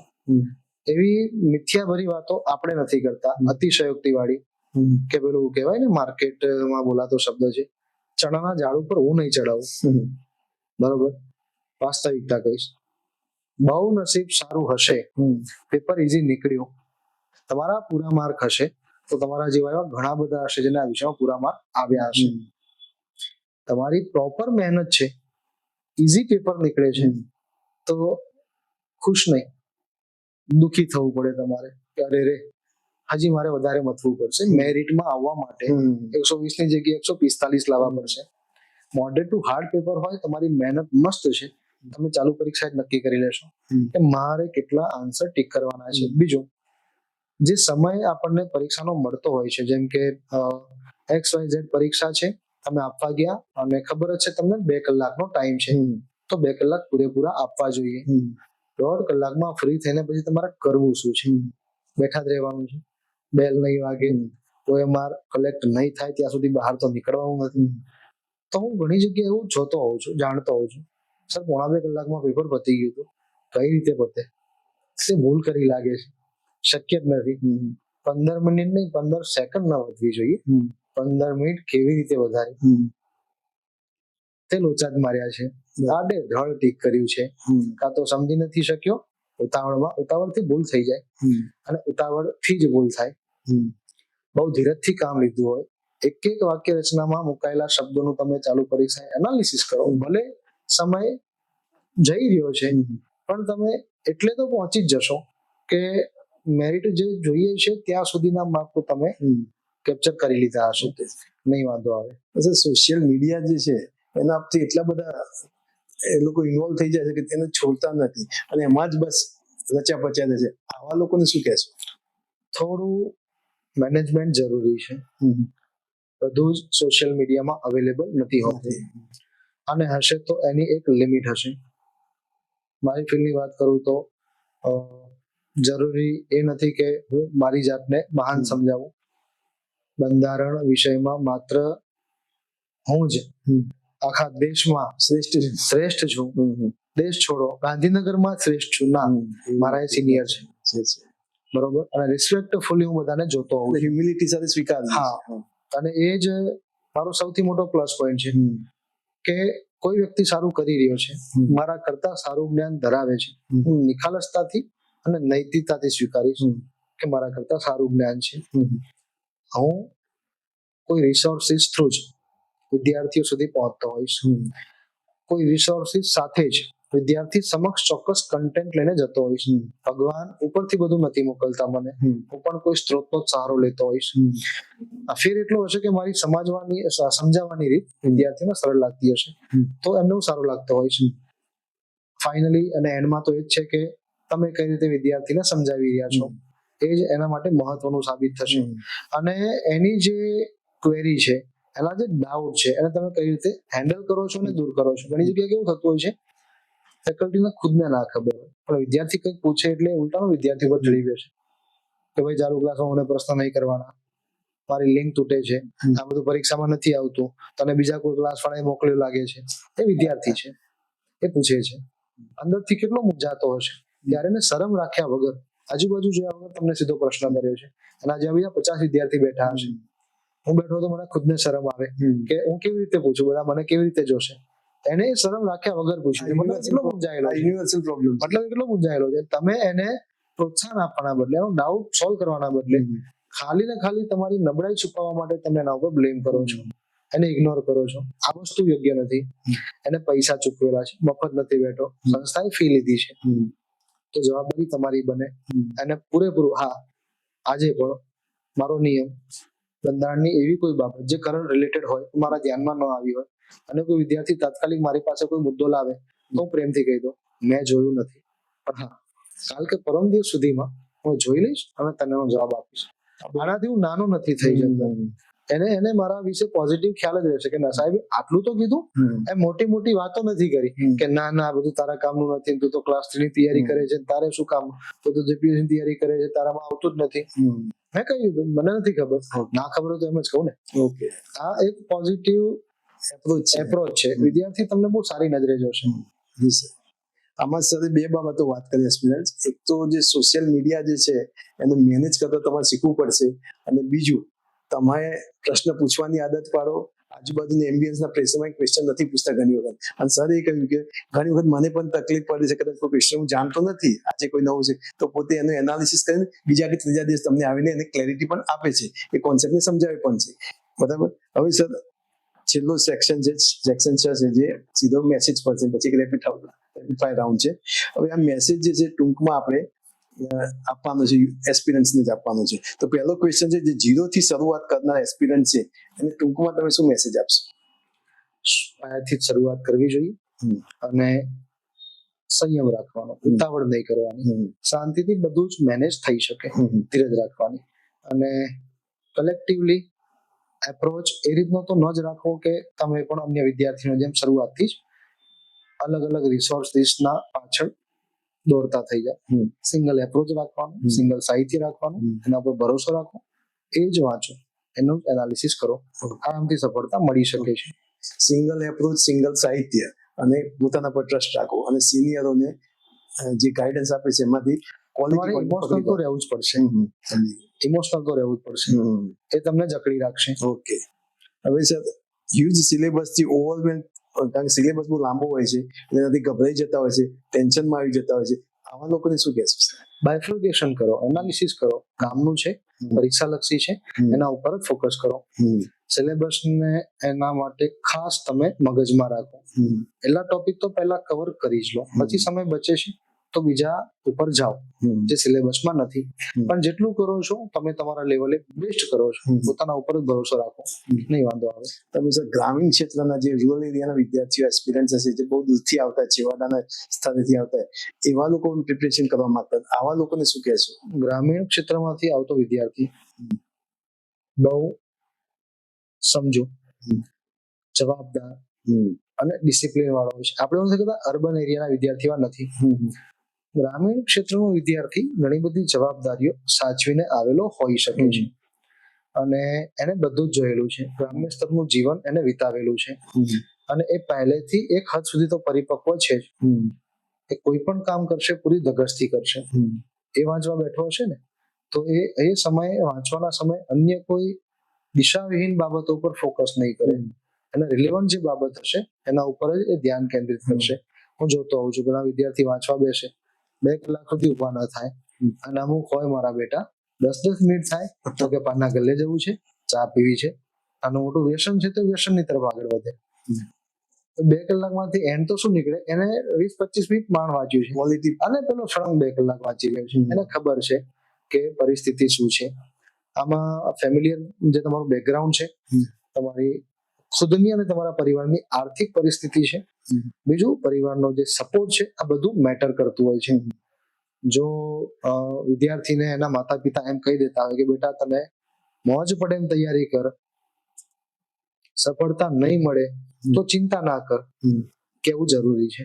તો પછી તમે એને એવો અરીસો બતાવો, બાપ દાદાની પ્રોપર્ટી છે જ, ચિંતા ના કરતો, ધંધે બેસી જશે, તો બેટર છે ને શરૂઆતથી ધંધે જ બેસાડી દો. એ મગજમાં જ રાખશે કે થશે તો ઠીક છે, બાકી આ તો છે. તમારા ઉત્તરાધિકારી તરીકે બધું એને જ મળવાનું છે, બતાવવાની શું જરૂર છે. એને એક જવાબદાર બનાવો કે બેટા આ જ છે, એટલે આ દિશામાં આગળ વધ, મહેનત કર અને મને પરીક્ષામાં તું પાસ થઈને બતાવી દે. રૂરલ જે વિદ્યાર્થીઓ છે એમના માટે સરનો મેસેજ એવો છે કે સીધી વાત છે કે તમારા પર વધારે ટ્રસ્ટ છે, તમે રિસ્પોન્સિબિલિટી સાથે આવો છો, આટલા અનુભવથી એવું કેવું છે કે એ લોકો વધારે સિરિયસ હોય છે, વધારે મહેનત કરવા માટે એક શહેરના વિદ્યાર્થીઓ પણ એટલા જ સિરિયસ હોય છે. પણ તકલીફ ક્યાં પડે છે, કેટલાક વિદ્યાર્થીઓમાં હું જોઉં છું કે શહેરીકરણનો એટલો બધો પ્રભાવ અને એમાં જે ટેકનોલોજીનો મિસયુઝ કરવો, સોશિયલ મીડિયામાં કારણ વગરની બાબતોમાં સમય બગાડવો અને લાઇબ્રેરીઓમાં બેસીને મૂવી ડાઉનલોડ કરવી વાઈફાઈ નો ઉપયોગ કરીને, આ બધી બાબતો એક શહેરના વિદ્યાર્થીને બહુ ખરાબ રીતે પ્રભાવિત ડિસ્ટ્રેક્શન વધારે કરે. આપણે એવું નથી કહેતા બધા વિદ્યાર્થી આવા, પણ સમજો સમજદાર વ્યક્તિ તો સમજી જશે કે કોની વાત થઈ રહી છે અને કેવા સમૂહની વાત થઈ રહી છે. એ અન્યને બગાડતા હોય છે અને નથી આપણે કહેતા જેવો સંગ પછી તેવો રંગ. કોઈ સારો વિદ્યાર્થી જે કેપેબલ છે પણ આવી બાબતોમાં એ સંપર્કમાં આવી જાય છે જેનાથી દિશા ભટકી જતો હોય છે અને એન્ડ તો પછી એના માટે બહુ ખરાબ હોય છે. સમજી ગયા. એટલે એસ્પિરન્ટ હોય છે, એ રૂરલ નો હોય કે સિટી નો હોય, એ એસ્પિરન્ટ જે ભટકી જાય છે, ભટકવા જે ગામનો હોય કે સિટી નો હોય, જેને પછી ગામડામાંથી આવીને શહેરનો મોહ લાગી ગયો, એ પણ પછી દિશા ભટકી જતો હોય છે. હવે સર મહત્વના હાઈ ઇમ્પેક્ટ વાળા ક્વેશ્ચન છે કે જે વધારે ઘણા લોકોને લાગુ પડે છે. એક તો 3 હેબિટ સિવિલ સર્વન્ટ જે પ્રિપરેશન કરી રહ્યો છે, એસ્પિરન્ટ જે છે, એ 3 હેબિટ એવી કઈ કલ્ટિવેટ કરવી જોઈએ કે જેનાથી એને બહુ બેનિફિટ થાય. આત્મવિશ્વાસ, ઊંડાણપૂર્વક અધ્યયન અને પ્રોપર મોટિવેશન, જે સમય એને કોઈ આપતું રહે. એ 3 બાબતો ઉપર એને ફોકસ કરવું જરૂરી છે. ચલો આપણે મોટિવેશન શબ્દને થોડો દૂર કરીએ તો હાર્ડવર્ક પણ એટલું જ જરૂરી છે. આત્મવિશ્વાસ કોઈ પણનો બેઝ રહેશે, જો એ ગુમાવશે તો વિદ્યાર્થી દિશા ભટકી જશે. એટલે 3 જરૂરી છે. ઓકે, 3 હેબિટ એવી છે કે જે છોડી દેવી જોઈએ. ફેક પ્રોડક્ટિવિટી સોશિયલ મીડિયાની, એનાથી બચવું જોઈએ. પ્રોપર એને મળી રહ્યું છે, કોઈ ઇશ્યુ નથી, પણ આપણે શબ્દ વાપરીએ છીએ ફેક પ્રોડક્ટિવિટી સોશિયલ મીડિયાની. બીજું કોન્સ્ટન્ટ જે એ કમ્પેરિઝન કરી રહ્યો છે એનાથી એને બચવું જોઈએ. તું મહાન છે, તારાથી બધું જ થઈ શકે એમ છે, કમ્પેરિઝન કરવાની કોઈ જરૂર નથી. અને ચોથું કે મટીરિયલના કલેક્શન પાછળ જે સમય બગાડે છે એ ન કરે, પ્રોપર મટીરિયલ ઉપર એ ફોકસ કરે, એના માટે કોઈની મદદ લે. મદદ કરનાર વ્યક્તિ પણ એનો સંપૂર્ણ જાણકાર હોવો જોઈએ, તો એ તમને યોગ્ય સલાહ સૂચન આપી શકશે. ઓકે સર, કે નોલેજ વિધાઉટ ડિસિપ્લિન કે ડિસિપ્લિન વિધાઉટ ડિસ્ટ્રેક્શન, આ બંનેમાં ડેન્જરસ કયું? નોલેજ વિથઆઉટ ડિસિપ્લિન ડેન્જરસ છે. માત્ર ને માત્ર નોલેજ ઇનફ નથી, ડિસિપ્લિનરી પણ એટલી જ જરૂરી છે. અને એ શુદ્ધ જ્ઞાન શું મેળવી રહ્યો છે કે પછી બસ જે કામનું નથી અથવા તો પાયા વિહોણું જ્ઞાન છે જેને વાસ્તવિકતા સાથે કોઈ લેવા દેવા નથી, તેવા જ્ઞાન મેળવવાથી એને બચવું જોઈએ. એટલે ડેન્જરસ છે. ઓકે સર, કન્સિસ્ટન્સી, ઇન્ટેલિજન્સ કે ઇમોશનલ સ્ટેબિલિટી સૌથી વધારે ઇમ્પોર્ટન્ટ શું છે? ઇમોશનલ સ્ટેબિલિટી, પછી શું કીધું? કન્સિસ્ટન્સી અને ત્રીજું છે intelligence. Intelligence. Emotional stability. Emotionally તો તમારે સ્ટેબલ રહેવું જોશે જો તમે લોંગ ટર્મ સસ્ટેનેબિલિટી જાળવી રાખવા માંગો છો તો. એટલે લોંગ ટર્મ સસ્ટેન રહેવું છે તો ઇમોશનલ સ્ટેબિલિટી સૌથી પ્રાયોરિટી. હવે સર, તમારી નજરે ટ્રુ સિવિલ સર્વન્ટ તમે કોને કહેશો? ટ્રુ સિવિલ સર્વન્ટ એટલે એવો અધિકારી, એવો સર્વન્ટ કે જે પોતાને મળેલી જે સત્તા છે, જે પાવર છે, એનો દુરુપયોગ ન કરે, એને સત્તાને માત્ર પાવર તરીકે નહીં પરંતુ પબ્લિક ટ્રસ્ટ તરીકે એને મેનેજ કરે. એ જ ખરો ટ્રુ સિવિલ સર્વન્ટ કહી શકાશે. પાવર નહીં, એને પબ્લિક ટ્રસ્ટ તરીકે પ્રસ્થાપિત કરે તો એ સાચો અધિકારી હોઈ શકે. આટલા વર્ષો સુધી સર કોમ્પિટિટિવ એક્ઝામની પ્રિપરેશન કરી, આટલા હજારો દીકરાઓને દીકરા દીકરીઓને ગાઈડ કર્યા, તો એક લાઈફ લેસન એવું તમે શું શીખ્યા જેનાથી ઘણા લોકોની જિંદગીમાં તમને પોતાને એક ટ્રાન્સફોર્મેટિવ બદલાવ આવે તમારા જીવન, તો એ મેસેજ વિદ્યાર્થીઓને કઈ રીતે આપશો કે જે લોકોને પણ જીવનમાં બદલાવ આવી શકે? લાંબા સમય સુધી હરીફાઈમાં ટકી રહેવા માટે ધીરજ પણ જરૂરી છે, સ્વભાવમાં સરળતા પણ જરૂરી છે. અને તમે કોઈ પણ હોય, તમે જે ધર્મ, જાતિ, જ્ઞાતિથી બિલોંગ કરતા હોય, એ કોઈ વસ્તુ મગજમાં રાખવાની નથી આવતી. વિદ્યાર્થી માત્ર ને માત્ર એક વર્ગ છે, એક સમુદાય છે. તો ઇક્વાલિટીને પ્રાયોરિટી આપો અને ધીરજ રાખો. સરળતાથી તમે બધું જ મેનેજ કરી શકો છો. નીકળ્યા છો તો ઘણા ઉતાર ચઢાવ આવશે. ઘરે બેઠા હોત તો કોઈ ચિંતાનો વિષય જ નહોતો. પણ એક સફર તમે નક્કી કરી છે, ત્યાં સુધી પહોંચવું છે, તો ઘણી બધી અડચણો આવશે. હસતા મોઢેનો સ્વીકાર કરવો જોઈએ. એટલે ઇમોશન્સ ઉપર તો સૌથી મોટો તમારો હોલ્ડ હોવો જોઈએ. બીજું કે જો તમને ક્યાંક એવું લાગે છે કે આગળ નહીં વધાય તો થોડી વાર બેસી જાઓ, બ્રેક લઈ લો, વિચારો કે શું થયું, અને ફરીથી ડબલ જુસ્સાથી તમે આગળ વધવાનો પ્રયત્ન કરો. સફળતા તમારા હાથમાં હશે. ઓકે સર, હવે એક મહત્વનો ક્વેશ્ચન છે કે આટલા વર્ષોથી આ ફિલ્ડમાં છો સર, કોઈ એક બદલાવ લાવવો હોય એક્ઝામ પેટર્નમાં કોઈ જગ્યાએ, તો તમારા સમય કયો બદલાવ લાવવો જોઈએ? એક્ઝામ પેટર્નમાં બદલાવ લાવવા માટે તો હું તો બહુ નાનો માણસ કહેવાઉં, પણ વિચારી શકું કે જો મને એવા પાવર્સ મળે તો હું એની જે નિયમિતતા છે એના ઉપર વધારે ફોકસ કરું. દેશનો જે યુવા વર્ગ છે અથવા તો મારા રાજ્યનો જે યુવા વર્ગ છે એને હું એટલો તો વિશ્વાસ આપી શકું કે તમે તૈયારી કરી રહ્યા છો તો યોગ્ય સમયના અંતરે વિવિધ ભરતીઓનું આયોજન થતું રહેશે. ભરતીની પારદર્શિતા પણ એટલી જ જળવાઈ રહેશે અને માત્ર ને માત્ર મહેનતુ વિદ્યાર્થીને જ એનું પરિણામ મળશે, એને નોકરી મળશે. એવી પારદર્શિતા લાવવાનો પ્રયત્ન કરું અને દરેકની એક પ્રોસેસની જે લિમિટ્સ હોય, મર્યાદા હોય, એ હું ફિક્સ કરું કે આટલા સમયમાં કોઈ પણ ભરતી પ્રક્રિયા સંપૂર્ણપણે પૂર્ણ થઈ શકે, જેનાથી વિદ્યાર્થીને વિશ્વાસ આવે અને એ માની લો કે પોતાનું ઘર, ગામ, પરિવાર મૂકીને શહેરમાં તૈયારી કરવા આવતો હોય તો એ પોતાની મર્યાદા બાંધીને આવી શકે કે મારે કેટલા સમય માટે ત્યાં રહેવું પડશે અને તૈયારી કરવી પડશે. હાલની પરિસ્થિતિમાં બધી જ બાબતોનો અભાવ છે. ભરતી ક્યારે આવે, પરીક્ષા ક્યારે લેવાનું, પરિણામ ક્યારે આવે, કઈ જ નક્કી નથી હોતું. એટલે વર્તમાન સરકારે પણ આની પર વિચારવું જોઈએ. જો આપણા હાથમાં સત્તા આવે તો આટલો એક નાનો ફેરફાર કરવાનો પ્રયત્ન તો કરીએ, પછી એ સમયની જે માંગ હશે એના આધારે આપણે બીજું કોઈ વિચારી શકીએ. યુપીએસસી ને પણ sir U stands for unpredictable public service commission કહે છે સર. અને મારો હમણાં એક રિસન્ટલી હમણાં જે સમાચારમાં ઘણું આવી રહ્યું છે એ બાબતે મારો તમને એક પ્રશ્ન છે કે આપણે તો ઘણા નાના છીએ પણ છતાં એક સરકારશ્રીને વિનંતી કરવી હોય, કેમ કે આપણે ટીચિંગ ફિલ્ડમાં છીએ, એડ્યુકેટર છીએ, તો હમણાં નેશનલ ટેસ્ટિંગ એજન્સી દ્વારા નીટનું પેપર લીક થયું. પેપર જે લીક થાય તેના ઘણા બધા ન્યૂઝ આપણે જોઈએ છીએ અલગ અલગ પરીક્ષાઓના, બરાબર. સાથે સાથે બીજો એક ક્વેશ્ચન છે સીબીએસઈમાં આન્સર શીટ બદલાઈ ગઈ. તમારી આન્સર શીટ બીજાને તમારા હાથમાં આવી ગઈ. એક વેદાંત નામના દીકરાને એક આ બનાવ બની ગયો. ત્રીજું જે છે સર, કે હમણાં જે યુપીએસસી નું પેપર આવ્યું એમાં આજ સુધીનું સૌથી ટફ પેપર આવ્યું છે. એટલે આમાં જે ઇરેગ્યુલારિટી છે કે ઇનકન્સિસ્ટન્સી છે, તો સરકારશ્રીને એક વિનંતી કરવી હોય કારણ કે આપણે વિનંતી જ કરી શકીએ જેનાથી બદલાવ આવી શકે. તો આ બાબતે તમે સરકારશ્રીને શું કહેશો? દેશનો યુવા વર્ગ બહુ મહેનત કરે છે અને આવી બધી જે પરીક્ષાઓ હોય ન માત્ર એ વિદ્યાર્થી, એનો આખો પરિવાર પ્રત્યક્ષ કે પરોક્ષ રીતે એ ઘટના સાથે સંકળાયેલો હોય છે.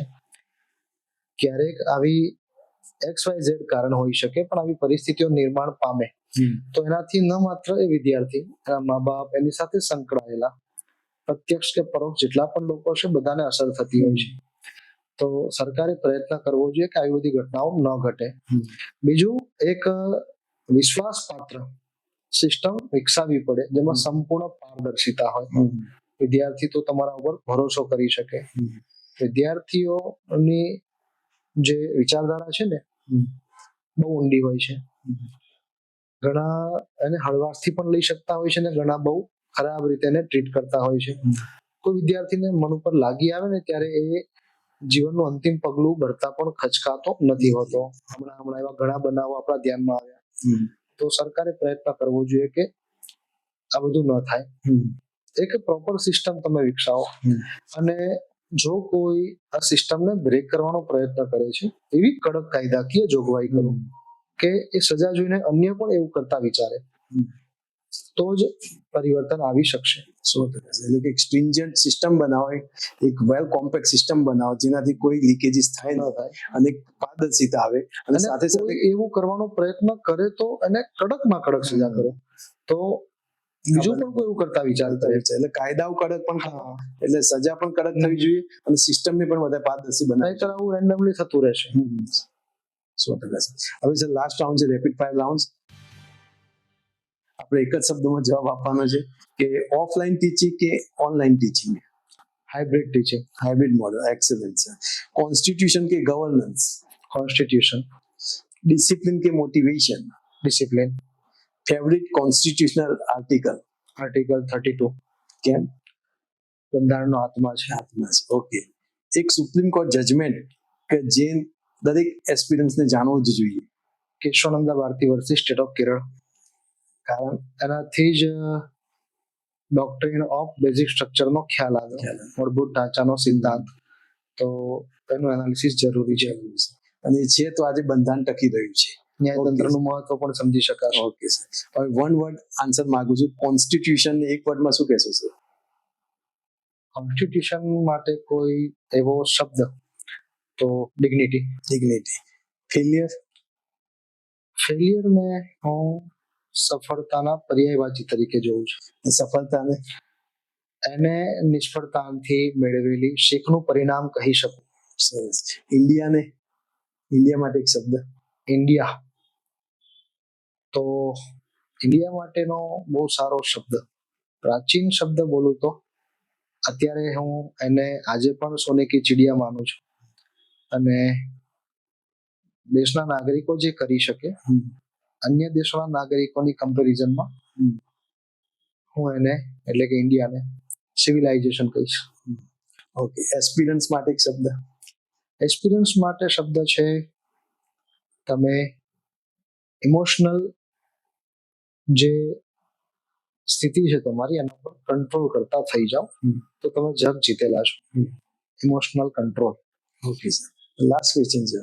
સમાજમાં પણ ઘણી બધી દીકરીઓ છે અને દીકરીઓ માટે સિવિલ સર્વિસની પ્રિપરેશન કરવા માટે ચેલેન્જીસ વધારે છે. તો એ દીકરીઓ માટે છેલ્લો સંદેશ શું હશે આપનો? એટલે આપનો એક સંદેશ શું હશે સર? દીકરીઓને છે ને ઉંમર પ્રમાણે અલગ અલગ જવાબદારીઓ હોય છે. એના લગ્ન નથી થયા, જવાબદારીઓ અલગ છે. લગ્ન થઈ ગયા, લગ્ન પછીની પારિવારિક જવાબદારી. લગ્ન પછી સંતાનો થઈ ગયા તો સંપૂર્ણ પારિવારિક જવાબદારી. આ કોઈ પણ સ્ટેજમાં સ્ત્રીએ માત્ર ને માત્ર તૈયારી ઉપર જ ફોકસ આપવાનું નથી હોતું, એની સાથે અન્ય પણ જવાબદારીઓ અને અનુરૂપ નિભાવવાની હોય છે. પુરુષને તો શું છે, આપણું શું હોય છે, ઘરે ગયા તૈયાર જમવાનું, જમવાની ડીશ પણ તૈયાર હોય છે, તૈયાર થાળી ઉપર જમવા બેસવાનું. પણ એ થાળી તૈયાર કરવા પાછળ ઘરનું જે સ્ત્રી પાત્ર છે એની જે મહેનત હોય છે, અને એમાં એ આવી ગરમીમાં એ જે મહેનત કરે છે, એના પછી નવરાશની જે સમય હોય છે એમાં એને તૈયારી કરવાની હોય છે. તો બહુ સમય નથી આપી શકતા જેટલા કોઈ પુરુષ આપી શકે. આ હું બધા માટેની વાત નથી કરતો. ઘણા ફેમિલીમાં દીકરીને બસ ભણવા સિવાય બીજું કોઈ કામ જ નથી આપવામાં આવતું કે બેટા તું ભણ, તૈયારી કર. પણ દરેક ઘર પરિવારની પરિસ્થિતિ જેવી નથી હોતી. અને સ્ત્રી એક એવું પાત્ર છે જેને ભગવાને તમામ પ્રકારની શક્તિઓ આપેલી છે કે તું જે પરિસ્થિતિમાં ઢળવા માંગતી હોઈશ આરામથી તું ઢળી શકીશ. તારે ક્યાં ધીરજ રાખવાની છે, ક્યાં થોડું ડરવાનું પણ આવે છે, અને ક્યાં રૌદ્ર સ્વરૂપ બતાવી શકે છે. બધી જ શક્તિ ક્ષમતા એને આપી છે. અને ઠીક છે, પહેલેથી ખબર નહીં ઇતિહાસમાં ક્યાં ભૂલો થઈ હોય, પુરુષ પ્રધાન સમુદાય હોવાના કારણે મહિલાઓની સ્થિતિ પહેલેથી જ દયનીય બતાવેલી છે. બહુપત્નીત્વ પ્રથાનો રિવાજ અને આ બધી પરિસ્થિતિઓએ સમાજોને એટલા સંકુચિત કરી દીધા કે દીકરીઓને ન તો ભણાવી, એ સમયની માનસિકતા પણ બહુ વાહિયાત હતી કે લગ્ન કરીને સાસરી જ મોકલવાની છે, ભણાવી શું કામ, આગળ આવીને શું કરશો. સત્તા તો પુરુષના જ હાથમાં હોય, પિતાની પ્રોપર્ટી ઉપર પુત્રનો જ હક હોય. યુસીસી એટલા માટે તો મહત્વનો બને, લિંગમાં સમાનતાને તમે જસ્ટિફાય ક્યારે કરી શકો. પુરુષ અને મહિલા બંનેને ઇક્વલી ટ્રીટ કરવાની વાત છે. પિતાની પ્રોપર્ટી ઉપર જો પુત્રનો હક છે તો દીકરીનો પણ એટલો જ હક હોવો જોઈએ. અને હું યુસીસી કેમ જરૂરી છે એના માટે આવા ઘણા બધા ઉદાહરણ આપતો જાઉં છું. બીજું, આપણી જ ફિલ્ડની વાત કરીએ તો તૈયારી કરવા માટે દીકરીને કે મહિલાને બહુ જાજુ મથવું પડે છે. એના પાછળના કારણો મેં તમને કેટલાક કીધા. ઇઝીલી મેનેજ થઈ શકે, સ્ત્રી બહુ કુશળતાપૂર્વક કોઈ પણ વસ્તુને મેનેજ કરી શકે છે પુરુષના કમ્પેરિઝનમાં. એવા ઘણા બધા દ્રષ્ટાંતો છે. અને સફળ પુરુષની પાછળ એટલે તે સફળ સ્ત્રી જેની સાથે કનેક્ટેડ છે એનો સંપૂર્ણ હાથ અને સહયોગ માનવામાં આવતો હોય છે. તો આરામથી દીકરીઓ આપણી આ ફિલ્ડમાં ડંકો વગાડી શકે છે. હું થોડો એ શબ્દ બોલીશ કે એ ધારે કરી શકે છે. અને હવે સમય બદલાઈ રહ્યો છે. પુરુષોની કમ્પેરિઝનમાં સ્ત્રીઓ છે ને દરેક ક્ષેત્રમાં આગળ આવે છે. આપણી ફિલ્ડમાં પણ આપ જોઈ શકો છો, સારામાં સારો રેન્ક લાવે છે. અને ઠીક છે, હું તો ત્યાં સુધી બોલતો હોઉં છું કે લિંગમાં સમાનતાનો મતલબ જ 50-50 થાય છે. તો જેટલી જગ્યાઓ પુરુષોની હોય એટલી જગ્યાઓ મહિલાઓની હોવી જોઈએ. પંચાયતમાં તો કર્યું છે, લોકસભા વિધાનસભામાં પણ 33% સુધી પહોંચ્યા છે. અપેક્ષા 50% સુધી પહોંચાડે.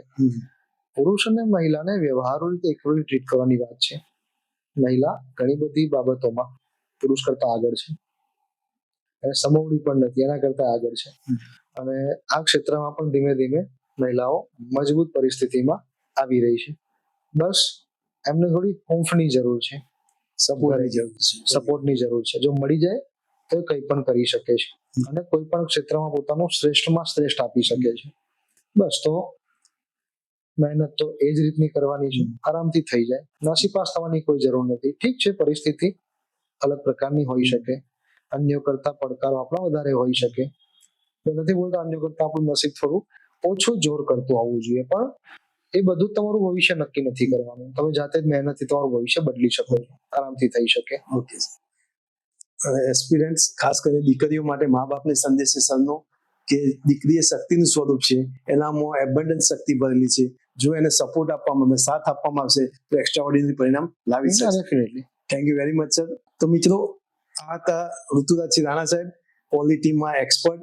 પોલિટિકલ સાયન્સમાં એમને એક્સ્ટ્રાઓર્ડિનરી આપણને એક સેશન આપ્યું. અને સાથે સાથે હું એટલું કહીશ કે આની જો સમરી જો હું કાઢું તો આમાં 4 બાબતો હું કહીશ. એક તો તમારી કોન્સેપ્ચ્યુઅલ ક્લેરિટી જોઈએ, એનાલિટિકલ સ્કિલ્સ જોઈએ, સાથે સાથે કોમ્પ્રિહેન્શન સ્કિલ હોય, અને એની સાથે સાથે તમારી જો કોમ્યુનિકેશન સ્કિલનો જો એક્યુમ્યુલેશન થાય તો તમે એક સારા સિવિલ સર્વન્ટ બની શકો છો અને સ્પર્ધાત્મક પરીક્ષામાં એક્સ્ટ્રાઓર્ડિનરી પરિણામ લાવી શકો છો. અને એક સાથે સાથે એક હિન્દીમાં પોએમ છે, કર્મ કે કુરુક્ષેત્ર में न रूप काम आता है न झूठ काम आता है, न जाति काम आती है, न बाप का काम ही आता है, सिर्फ ज्ञान ही आपको आपका हक दिलाता है. तो go for the knowledge, knowledge will ultimately fire. Thank you very much sir. આ સેશન આપવા માટે, આ પોડકાસ્ટમાં આપણે જે કોન્ટ્રીબ્યુટ કર્યું એના માટે મેં આભારી રહીશું. હું આઈ એમ ઓફિસર તરફથી આપનો ખૂબ ખૂબ આભાર માનું છું. મને પણ આપ સૌએ આ લેવલે સમજ્યો અને મને કેપેબલ ગણ્યો કે હું પણ કોઈને યોગ્ય માર્ગદર્શન આપી શકું. એના માટે આજે પોડકાસ્ટનું આયોજન કર્યું.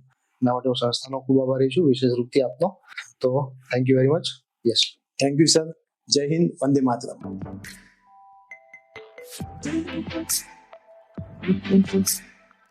Thank you.